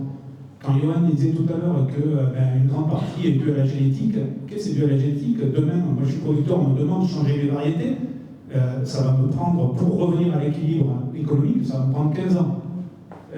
Donc comment on peut me demander ça? Et quand on parlait de relations à long terme des producteurs, entre producteurs, importateurs, torréfacteurs et consommateurs, c'est un peu ça, c'est aussi dire, bon, mais on a ce type de café, comment on fait pour avoir une clean cup et valoriser ça plutôt que d'essayer de faire chaque fois des choses complètement différentes qui mettent tout le monde en difficulté, en fait, le long de la filière. Et au niveau de ces process, évidemment, si on parle de génétique, heureusement, je pense que Felipe exagère un petit peu, parce que sinon on aurait déjà identifié les gènes qui permettent d'avoir certains attributs. On n'en est pas là. On sait quand même qu'il y a une certaine génétique qui permet d'avoir des attributs recherchés. Mais aujourd'hui, si on veut l'introduire dans cette génétique-là, et la sortir en fait de son écosystème actuel, qui est l'Éthiopie et la forêt éthiopienne, on va le mettre dans des conditions de culture qui sont complètement différentes, et elle va s'exprimer de façon complètement différente. Donc c'est pas si simple non plus, mais bon, comme j'expliquais tout à l'heure, on ne peut pas changer. Produire une variété, ça va à peu près 25 ans. Donc si aujourd'hui on demande quelque chose de particulier, on va mettre 25 ans pour pouvoir l'obtenir. Pendant ces 25 ans, le climat va changer, les sols vont encore s'appauvrir, et probablement cette variété sera plus adaptée. Aujourd'hui, on travaille avec des variétés qui ont été créées il y a 25 ans, qui ont été créées pour être produites en plein soleil, et avec un sol qui reçoit des engrais chimiques. Donc si on veut changer, évidemment, c'est un peu difficile, il faut aller chercher des variétés sauvages et un peu partir à l'aventure et essayer de voir ce que ça donne. Souvent, ça donne d'excellents résultats, mais ça demande beaucoup d'énergie, beaucoup de connaissances, beaucoup d'investissement, et ça peut être très dur. Et pour les producteurs, il suffit qu'un producteur, on va dire, original, arrive à trouver un process et que ça plaise, et après on essaie de le mettre en place. Lui, il a peut-être pu le faire pour certaines raisons, souvent parce que probablement il ne vit pas directement de la culture du café, et on va vouloir prétendre qu'un petit producteur arrive à ce niveau, ce type de café, ça va être complètement impossible. Et c'est un peu porter préjudice en fait au petit producteur qui a sa plantation avec une variété déterminée et avec un process déterminé, que de vouloir lui imposer ça pour pouvoir lui payer un prix qui lui permette de rentabiliser en fait son activité. Donc ça exige aux producteurs de cette innovation de gagner en compétences en permanence. Tous ne peuvent pas forcément le faire, surtout ceux qui sont, comme on le disait tout à l'heure, qui sont arrivés quand même à des âges conséquents et qui n'ont pas envie de changer. Et en plus, pour eux, changer, ça voudrait dire que tout ce qu'ils ont fait avant, c'était pas ce qu'il fallait faire. Et donc il y a une partie d'ego également et de fierté par rapport à ce qu'ils avaient l'habitude de faire. Et c'est pas que d'acquisition de compétences pour les producteurs, c'est également souvent investir dans du matériel, investir dans des technologies qui coûtent cher et qui n'est pas à la portée de tout le monde. Et en fait, ce que vit le producteur, je pense que également, même au niveau de la torréfaction, c'est-à-dire au niveau de la filière, un peu tout le monde est coincé par rapport à ça et à chercher effectivement à améliorer ses compétences et à devoir changer ses outils. Et je laisserai peut-être Johan en parler plus pour le reste de la filière, mais je crois qu'on est un peu dans la même. Lancé en 2015 dans l'achat de parcelles d'une ferme en Colombie. Son but était de prouver au monde qu'on veut faire aujourd'hui du café sans intrants, certifié dans une dynamique de culture bio, dynamique d'agroforesterie. Ça fait 10 ans, il vient d'abandonner. C'est dommage parce que c'est hyper beau sur le papier, mais en fait il s'est rendu compte de la difficulté qu'il était de produire des cafés comme ça, et alors on peut encore en parler mieux. Donc quand on parle de demander de ces variétés stars, les cidras, les tabis, les bourbons roses, les geishas, de demander d'avoir 0 intrant, de demander à avoir de l'agroforesterie et de l'ombrage. Tout ça, c'est des demandes que nous, on a au bout de chaîne, mais qu'il faut remettre en face d'une réalité agricole et fermière, comme on a pu l'expliquer. Donc ça, c'est hyper important pour nous, torréfacteurs, barista, de ne pas faire les stars et les divas et de dire moi je veux ci, je veux ça, et peut-être ma ferme me propose ci, peut-être ça, me propose ça, pour mettre ça un peu dans l'ordre des choses. Une fois qu'on reçoit tout ça, déjà il faut regarder l'impact de la variété, du process sur la torréfaction. Nous, forcément, on va regarder tout ça, on revient à l'analyse physique du café vert tout à l'heure. Sur la conservation aussi, je parlais de l'extraction sur les process. Tous ces process un petit peu plus poussés, je vais dire, sont des cafés qui se conservent moins bien. Alors je vais parler un petit peu de conservation maintenant parce qu'il y a pas mal de papiers qui sont sortis sur la conservation récemment. Avant, pas de DLC, le café en consomme quand on veut, il n'y a pas de problème pour la santé, il n'y avait pas de date de torréfaction. Deuxième vague, ça c'est fini, on arrive à la troisième vague, on a commencé à mettre des dates de torréfaction sur les paquets. Et on s'est dit, le plus frais, le mieux. Donc on l'utilisait à la limite en compétition. Je sais qu'à l'époque, quand j'allais voir la compétition barista, les gars ils torréfiaient la veille pour faire l'espresso. Vous voyez, pour ceux qui font un peu qui sont barista, qui voient qu'on se rend compte que maintenant ça pose des problématiques. Aujourd'hui, on considère que le café, surtout dans cette veine de torréfacteurs un petit peu plus performants, alors toi c'est trop bien parce que tu as deux typologies de torréfacteurs très différents, mais dans cette veine par exemple de liquidifiés comme IMF ou Loring, on fait des torréfactions qui finalement, c'est pas le plus frais le mieux, au contraire. On se rend compte qu'avant on disait le café il faut le consommer dans le mois après la torréfaction parce que sinon il est mort. On se rend compte qu'il y a des cafés, particulièrement sur cette veine de café torréfié plus clair, qui sont même pas dégustables en un mois finalement post-torréfaction. C'est-à-dire qu'ils sont vraiment trop frais. Trop de taux de CO2, des cafés fermés, comme la qualité, on pourrait dire, Johnny pourra vous en parler plus. Donc l'impact de la machine de torréfaction et des nouveaux styles de torréfacteurs. Donc il y a les machines en elles-mêmes, mais il y a aussi le style de torréfaction. On sort d'un gros mouvement de l'ultralight. Ça a été la mode, ça a été lancé par ces torréfacteurs scandinaves, les Cabral, les Timon Delbo, les Coffee Collective, qui arrivaient à faire des torréfactions hyper claires. Le monde entier voulait se lancer à faire des torréfactions hyper claires. Et en fait, on s'est rendu compte qu'on y revient aussi un petit peu parce que faire du café parfaitement développé à cœur, avec le de convection des torréfacteurs novateurs, beaucoup plus dur que ce qui n'y paraît. Donc en fait, on en a goûté beaucoup, des cafés, on s'en est parlé encore l'autre jour, céréales, verts, il n'y a aucune sucrosité, aucune acidité. On disait tout le temps, les cafés très clairs, c'est très acide. En fait, si vous avez déjà goûté des cafés qui ne sont pas assez torréfiés, c'est pas du tout acide. Il n'y a pas du tout d'acidité, pas du tout de sucrosité, aucune complexité aromatique. Ça a le goût de miel pops, sans miel. Donc il faut un peu remettre ça en perspective sur les machines qu'on utilise, plus ou moins performantes, plus ou moins récentes, et de savoir quelle typologie de torréfacteur on utilise pour savoir comment torréfier. Quand tu vas utiliser ton Probat, tu ne vas pas du tout torréfier, c'est très bien, tu l'as dit, de la même manière qu'avec ton IMF, pour arriver à avoir un super résultat et des cafés top. Donc ça passe aussi par... alors moi je ne suis pas trop ça, mais les compétitions ça fait vraiment du bien, surtout le monde du barista. Pourquoi? Parce que ça fait des innovations. Sur 100% des choses qui sont faites en compétition, il y a peut-être 1% de choses qui ressortent, mais il y a des choses qui ressortent qui fait que finalement on a des choses qui vont être implémentées, qui vont être ajoutées dans des nouvelles machines espresso, des nouvelles manières de faire. Donc la compétition c'est super. J'aime bien faire l'analogie de la F1. Personne ne comprend, moi j'étais là, je ne comprenais pas pourquoi les gars dépensaient des millions et des millions d'euros pour faire des voitures qui vont à 300 km/h sur un circuit pour tourner en boucle. Mais en fait, on se rend compte que les technologies de la F1, c'est les technologies qui vont être implémentées dans les voitures d'aujourd'hui. Donc finalement, ça sert. Et la compétition, c'est quelque chose qu'il faut regarder, que j'essaie de regarder de plus en plus, parce que dans les techniques de barista, c'est quelque chose qui vont ressortir. Ça passe par la formation. Je ne vais pas faire l'apologie de la formation, mais c'est vrai que dans le milieu torréfacteur et barista, il y a quand même un gros manque fondamental de formation basique sur qu'est-ce qui est scientifiquement prouvé, qu'est-ce qu'on sait. Il y a beaucoup de... C'est un peu le téléphone arabe, on se dit moi j'ai appris comme ci, j'ai appris comme ça, j'entends des trucs, c'est quand même c'est lunaire des fois. Donc maintenant des formations pas chères, il y en a plein. Pas de faire l'apologie de ça, je vais pas te parler là-dedans, mais barista le seul, ça coûte 10 balles par mois. Vous allez sur internet, il y a des formations sur l'analyse sensorielle, sur la torréfaction, sur les techniques de barista. Donc ça, c'est important d'essayer de se former.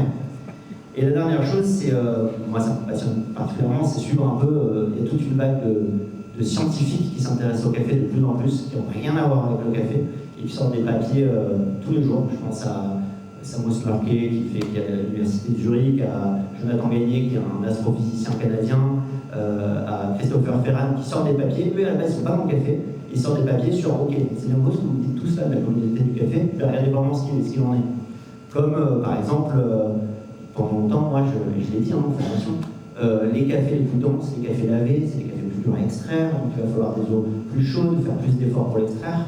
En fait, on se rend compte que c'est des cafés qui méritent de l'eau beaucoup moins chaude, parce qu'en fait, c'est scientifiquement prouvé, l'eau chaude va faire que les volatiles les plus légers, principalement les volatiles, ce qu'on adore dans les cafés lavés, les éthiopiennes, florales, les geishas, tout ça, ben ça s'évapore, et c'est la volatilisation des arômes les plus légers.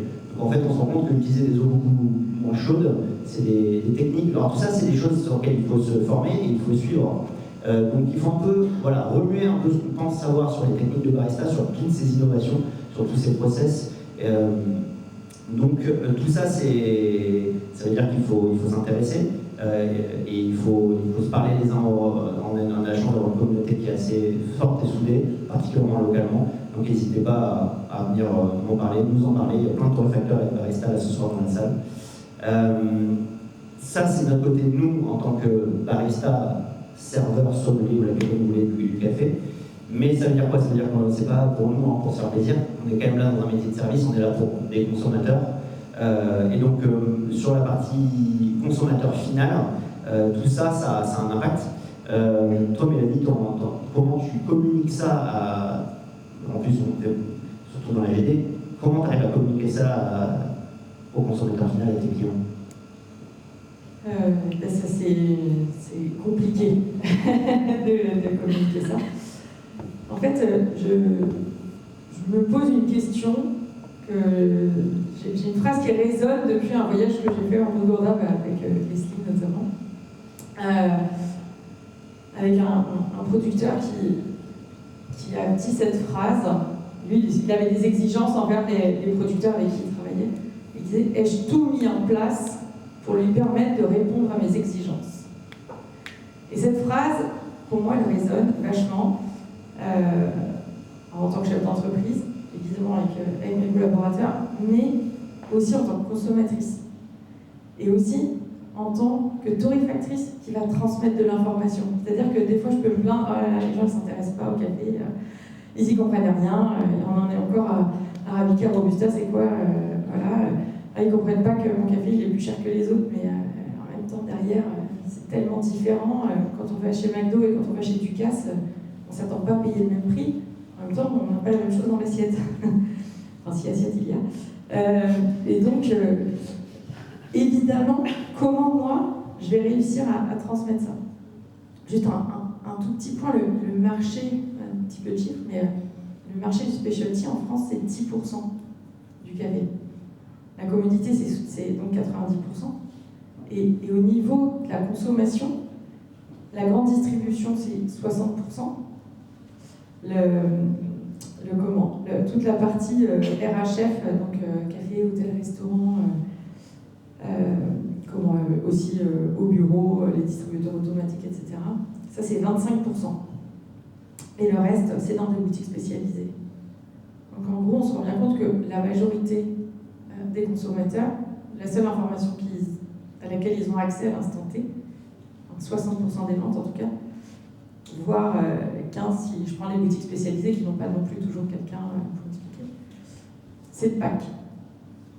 Donc, moi, clairement, je travaille énormément sur le packaging pour dire comment j'arrive à transmettre de l'information, l'info de la traçabilité.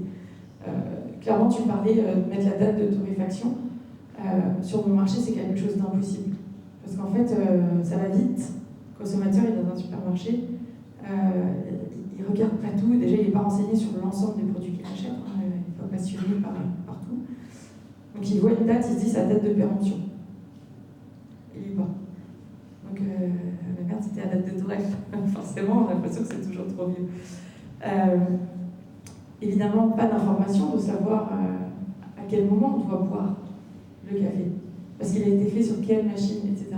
En fait, on ne peut pas, sur le marché sur lequel je suis, abreuver d'informations, donc il faut sélectionner.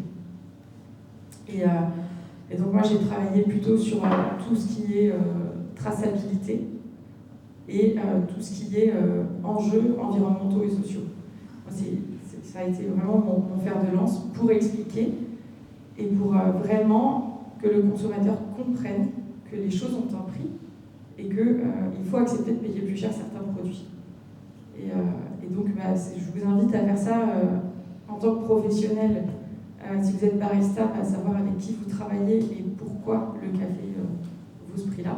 Et en tant que consommateur, que ce soit sur le café ou sur n'importe quel produit, vous pouvez prendre l'huile d'olive, le poivre, que sais-je.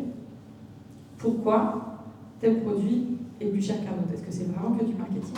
Est-ce qu'il y a un un vrai projet derrière tout ça.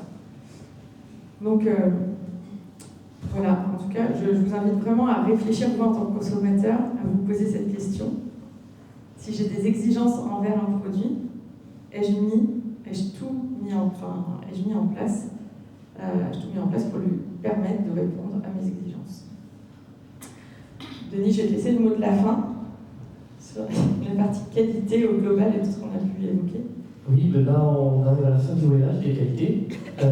Si on doit retenir qu'un truc, vraiment, c'est de se dire qu'on est quand même, il faut qu'on soit dans une solidarité de ces qualités tout au long de la filière. On est un ensemble nous sommes des ensembles, on est des professionnels, il y a aussi des consommateurs, on est peut-être les deux en même temps, tout ça avec des compétences et des connaissances différentes, mais avec, je l'espère, un but commun, en tout cas qui doit nous permettre de converger dans ce but-là, c'est essayer de faire perdurer cette filière, voilà, parce qu'elle est belle, on va pas sortir les violons, mais en tout cas, vous avez pu voir à travers ce bref exposé, et peut-être aussi, vous avez aussi votre mot à dire, et on va vous laisser la parole. Mais c'est de pouvoir essayer d'avoir cet esprit critique sur déjà tout le travail qui est fait en amont, ça c'est le plus important, et comment nous, en tant que consommateurs déjà, on peut mettre en valeur, en tout cas, mettre en exergue tout ce travail qui est fait en amont. Et après, le travail évidemment de filtre et le travail d'importateur qui peut être une passation et surtout après du torréfacteur. Voilà, donc merci beaucoup. Si vous avez des questions, évidemment, ne les posez pas. Voilà, merci beaucoup. Merci beaucoup.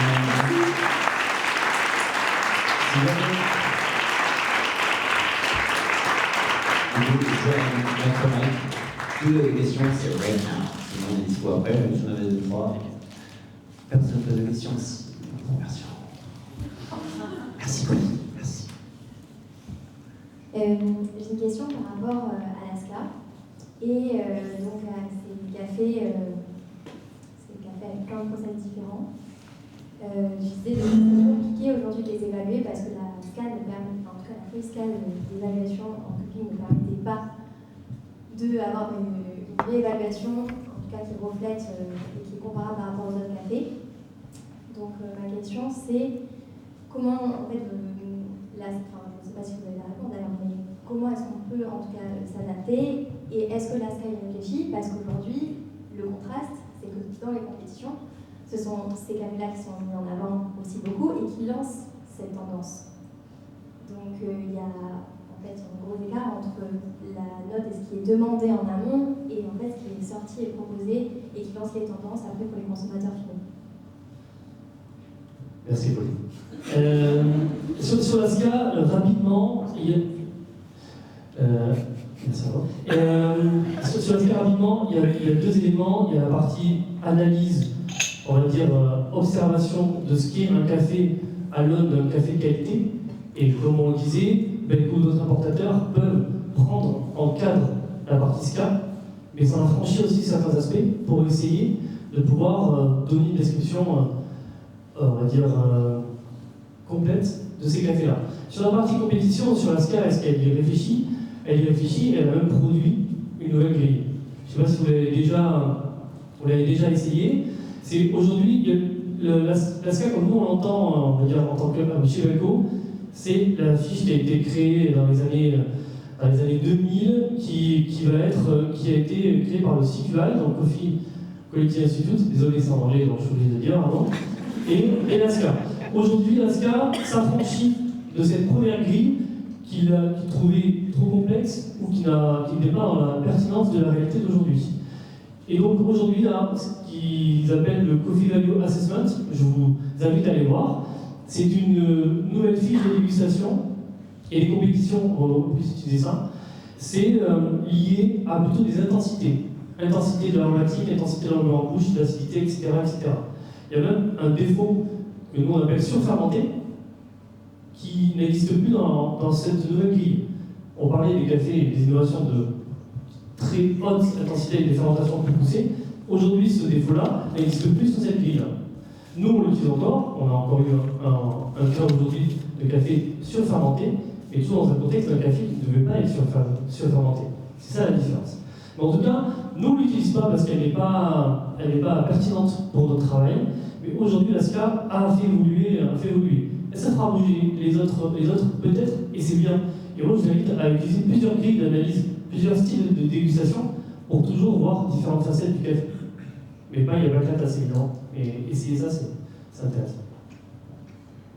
Il me semble aussi que l'ASCA a intégré également le côté holistique de la qualité. J'allais en parler.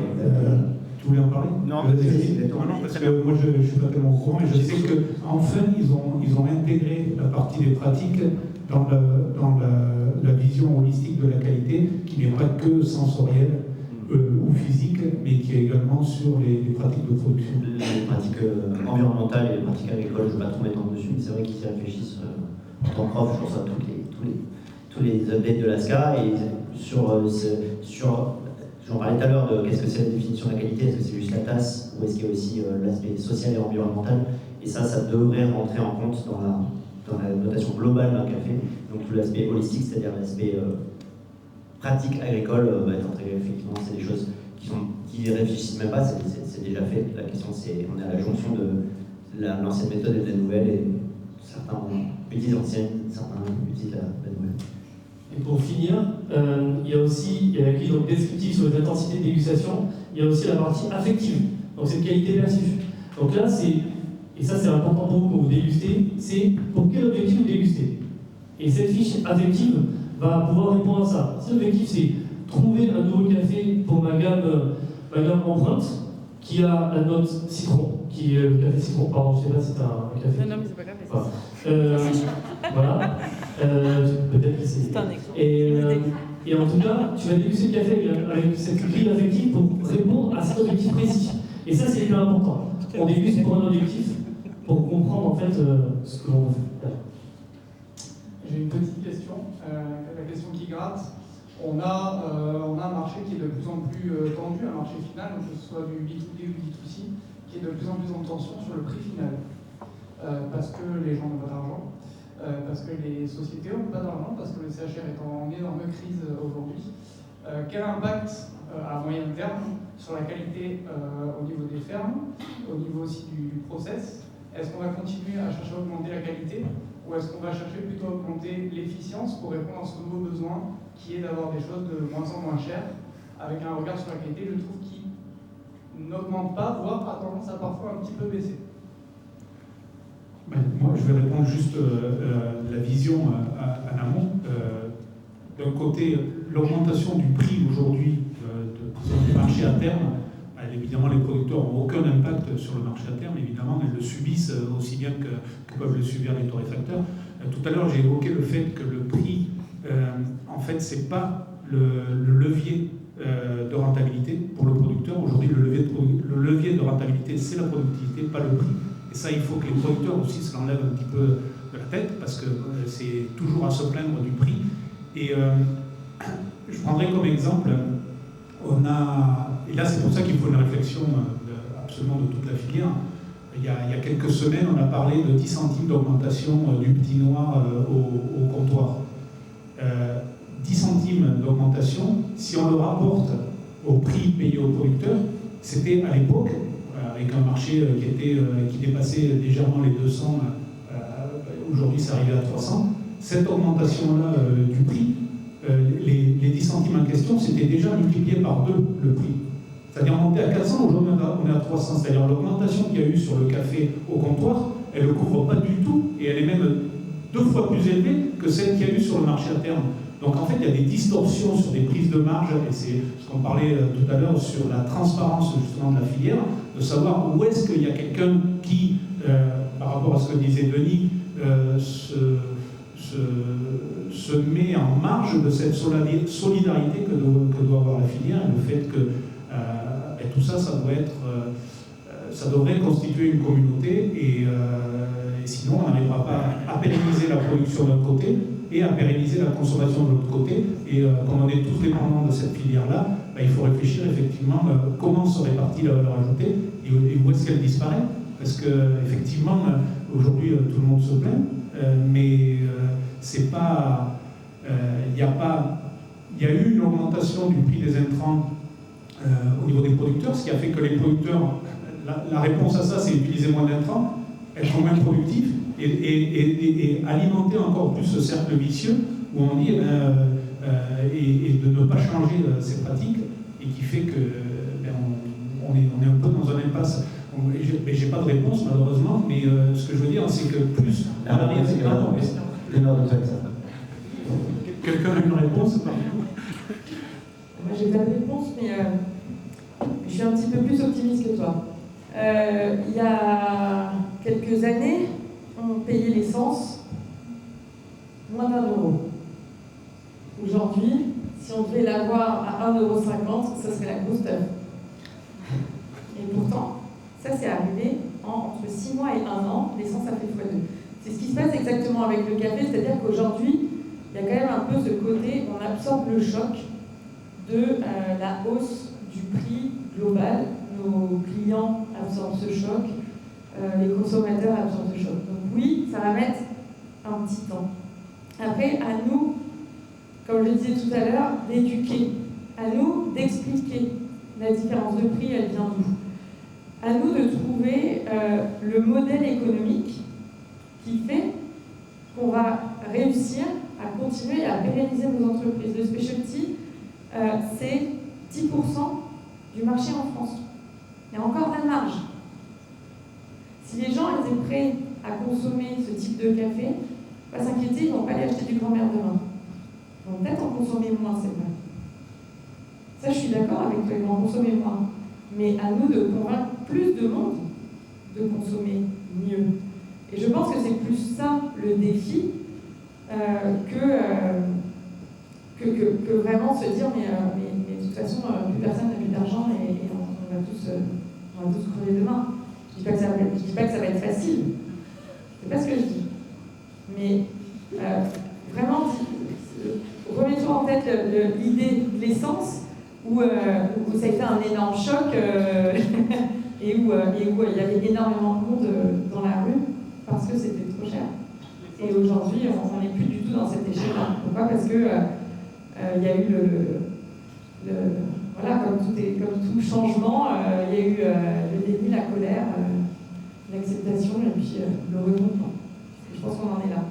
On est dans cette phase parce que le prix, l'évolution de prix était indispensable. C'est le fait qu'elle arrive aussi vite qui fait que c'est dur. Mais moi, je suis convaincue que les gens qui consommaient bien n'ont pas brillé à 100%. Tout d'abord, merci pour cette conférence de qualité.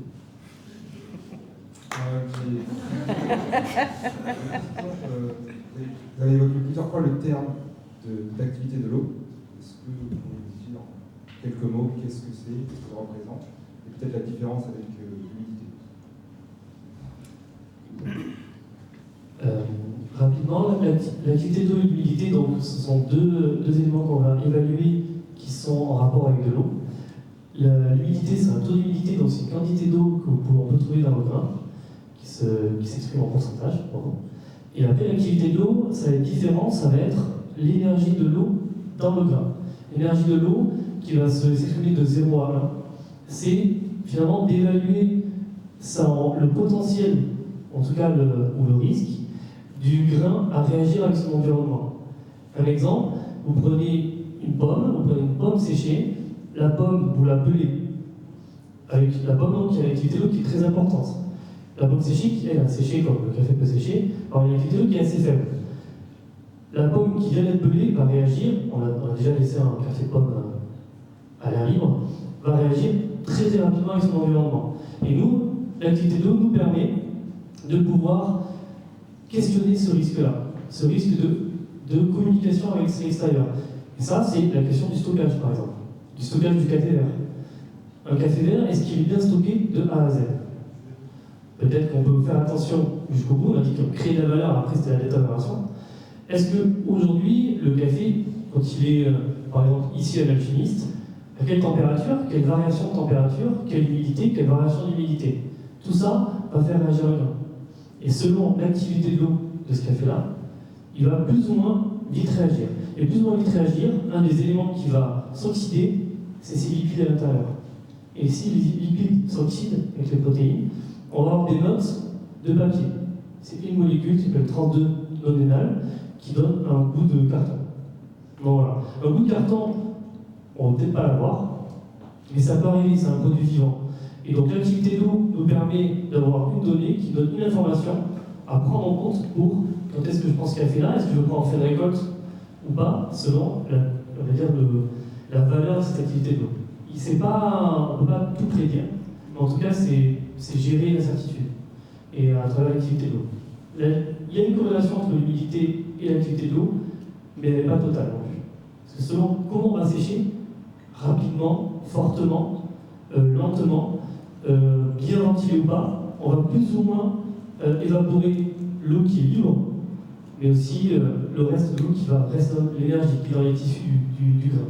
C'est là en fait qui va pouvoir se réactiver ou évoluer et faire évoluer le café. Donc c'est comme ça qu'on va interpréter l'activité de l'eau. Ça va? Tu connais mieux que moi, je pense. Je sais ce que tu fais comme travail. Mais en tout cas, voilà, cette interprétation en tant que qualiticien, voilà comment on utilise cette donnée-là. Marius? Moi, une petite question sur la production. Est-ce que vous pensez, je m'adresse à vous quatre, du coup, est-ce que vous pensez que dans le futur, la production agricole de café peut répondre et va augmenter son standard de qualité? Et est-ce qu'on va avoir de plus en plus sur le marché du café de spécialité? Et est-ce que ceci, ça répond du coup, est-ce que c'est favorable pour la durabilité de nos filières? C'est-à-dire, est-ce que le fait de produire de plus en plus de café de spécialité ou d'augmenter la qualité en amont, est-ce que ça va permettre une certaine durabilité et une pérennité de la filière? Ou est-ce qu'à l'inverse, le less is more, ça ne doit pas aussi aller sur ces notes de SCA qui sont des fois trop élevées? Et est-ce que aussi l'amont pour répondre à ça, par exemple, toi Arnaud, est-ce qu'aujourd'hui sur ta ferme, tu produis uniquement du café de spécialité ou est-ce que tu as une partie qui est en dessous des 80 points? Et dans ce cas, sur quel marché c'est vendu, à quoi ça répond? Selon vous, est-ce que c'est ça toute la production mondiale, tous les producteurs mondiaux peuvent répondre à ce besoin? Enfin, il n'y a peut-être pas une demande, mais doivent aller vers ce standard-là ou non? Pourquoi? Est-ce que c'est intéressant ou pas? Le problème, c'est que si effectivement on passe de 10% à 100% de café de spécialité, pour les producteurs qui sont sur le marché là, ça peut être que bénéfique. Mais moi, dans mon cas, par exemple, concrètement, sur Terrazas del Pisque, j'arrache aujourd'hui les Caturra, les Pacas, etc. parce que j'arrive pas à les vendre à mon prix de production. Pas forcément parce qu'ils ne sont pas bons, c'est des 84, 85, mais parce que pour arriver à attraper les prix qui me permettent de couvrir le coût de production et de faire une marge, il faut que je sois à 86, 87 sur le marché de spécialité. Donc moi, dans mon cas, c'est que du café de spécialité. Et si je ne suis pas performant parce que les variétés ne sont pas adaptées, je perds de l'argent et je perds les niveaux de rentabilité. Après, amener toute la filière vers là, je ne saurais pas répondre. Peut-être que vous pouvez répondre là-dessus. Alors, je n'ai pas de boule de cristal, donc je ne sais pas ce qui va se passer, mais vous avez pu l'observer, j'aime bien faire des parallèles avec d'autres produits. Ça me fait penser au monde du vin. Avant, le vin, c'était tout le temps, c'était sur la table des cantines, c'était sur la table... nos parents, midi et soir, c'était pas forcément du vin de qualité. Les modes de consommation ont changé. Aujourd'hui, c'est pas tous les jours et c'est globalement pas des bouteilles à 3 €. Je pense que le café va dans cette veine-là. Néanmoins, comme il existe toujours du vin à 3 €, je pense qu'il existera toujours du café bas de gamme. Mais est-ce que le marché de la consommation va se concentrer, va plutôt aller vers le haut? Je pense que oui et j'espère que oui. Mais je suis convaincue qu'il existera toujours de tout.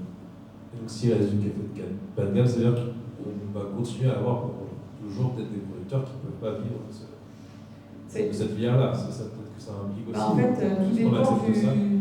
tout dépend du modèle économique de chaque ferme déjà. Et puis au-delà de ça, on parlait tout à l'heure des aléas climatiques. quand il y en a de plus en plus, il va y en avoir de plus en plus.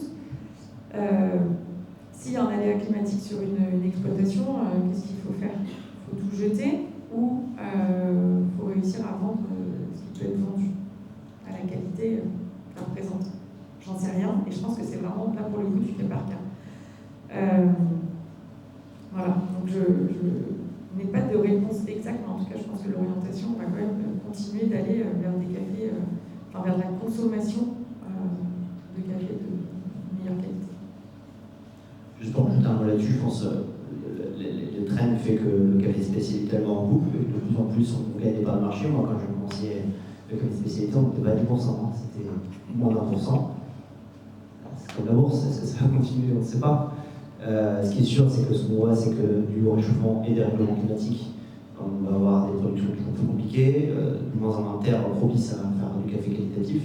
Donc on va se retrouver avec, en plus de ça, tout un tas de problématiques, car donc on va nous dire, mais des nouvelles générations qui ne peuvent pas reprendre les exploitations de leurs parents parce qu'ils n'arrivent pas à zéro et qu'ils produisent à perte.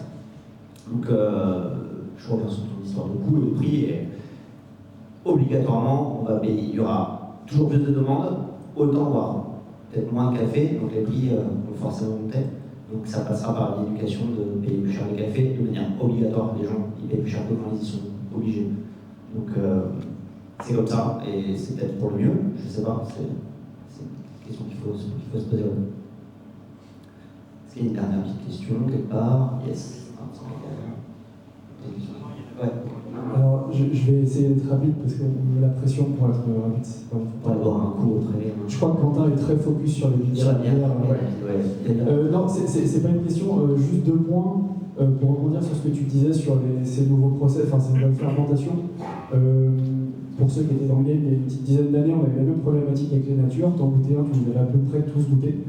Et je pense que c'est le propre de chaque tendance, c'est de mettre le curseur un peu haut, de redescendre après pour que ce soit comme dans le vin nature, quelque chose qui vienne supporter et mettre en valeur un produit, mais voilà, que ça ne prenne pas le dessus. Et dans la chaîne de qualité, je pense que tu l'as abordé, ça ne s'arrête pas à l'extraction. Il faut qu'il y ait une qualité de service, et il faut un peu mettre la pression sur les baristas. Moi, c'est mon prisme. Pour que ce soir, ce qu'on s'est dit, ce soit pas vain, il faut en fait que le consommateur, c'est lui qui dicte la tendance. Donc il est hyper important de trouver des moyens de communiquer. Moi, je trouve ça impensable de poser un café sur une table sans en parler, même une seconde, de dire un mot. Voilà, je pense qu'il est hyper important d'améliorer la qualité de service. Et Matt Burger disait que le specialty, ça n'arrête pas à l'extraction, et il doit y avoir un service de specialty aussi. Voilà, je pense qu'il faut mettre le focus aussi sur la qualité de service. Et sur le fait de communiquer aux clients, tout ce qu'on a dit. Il n'y a pas de question, mais c'est pas grave, je vais faire mon bulletin. C'est très bien, je suis tout à fait d'accord avec ce que tu dis. Je vais être assez concis. Je suis persuadé que 95% des gens qui viennent à l'alchimiste ne se rappellent pas du café qu'ils boivent, ils se rappellent de la personne. Et c'est vrai, hein, c'est pas pour dénigrer ce qu'on fait, c'est que c'est comme ça. Les gens viennent boire un café, la plupart des gens viennent boire un café, puis ils viennent pas boire telle triple fermentation anaérobique, 720 heures de cabriolet jaune qui pousse à 1876 mètres d'altitude. Donc ils se rappellent du service, ils se rappellent de la personne qui les a servis, d'un eye contact, d'un certain bonjour, enfin un métier de service, et c'est sûr que c'est hyper important. Bon, voilà. Merci. Vous avez des questions à se garder pour là, on est encore là si vous voulez, parce que je pense qu'il y en a qui ont un peu soif, il y a des petites bières, des pizzas, si vous voulez rester. Et merci à tous d'être venus.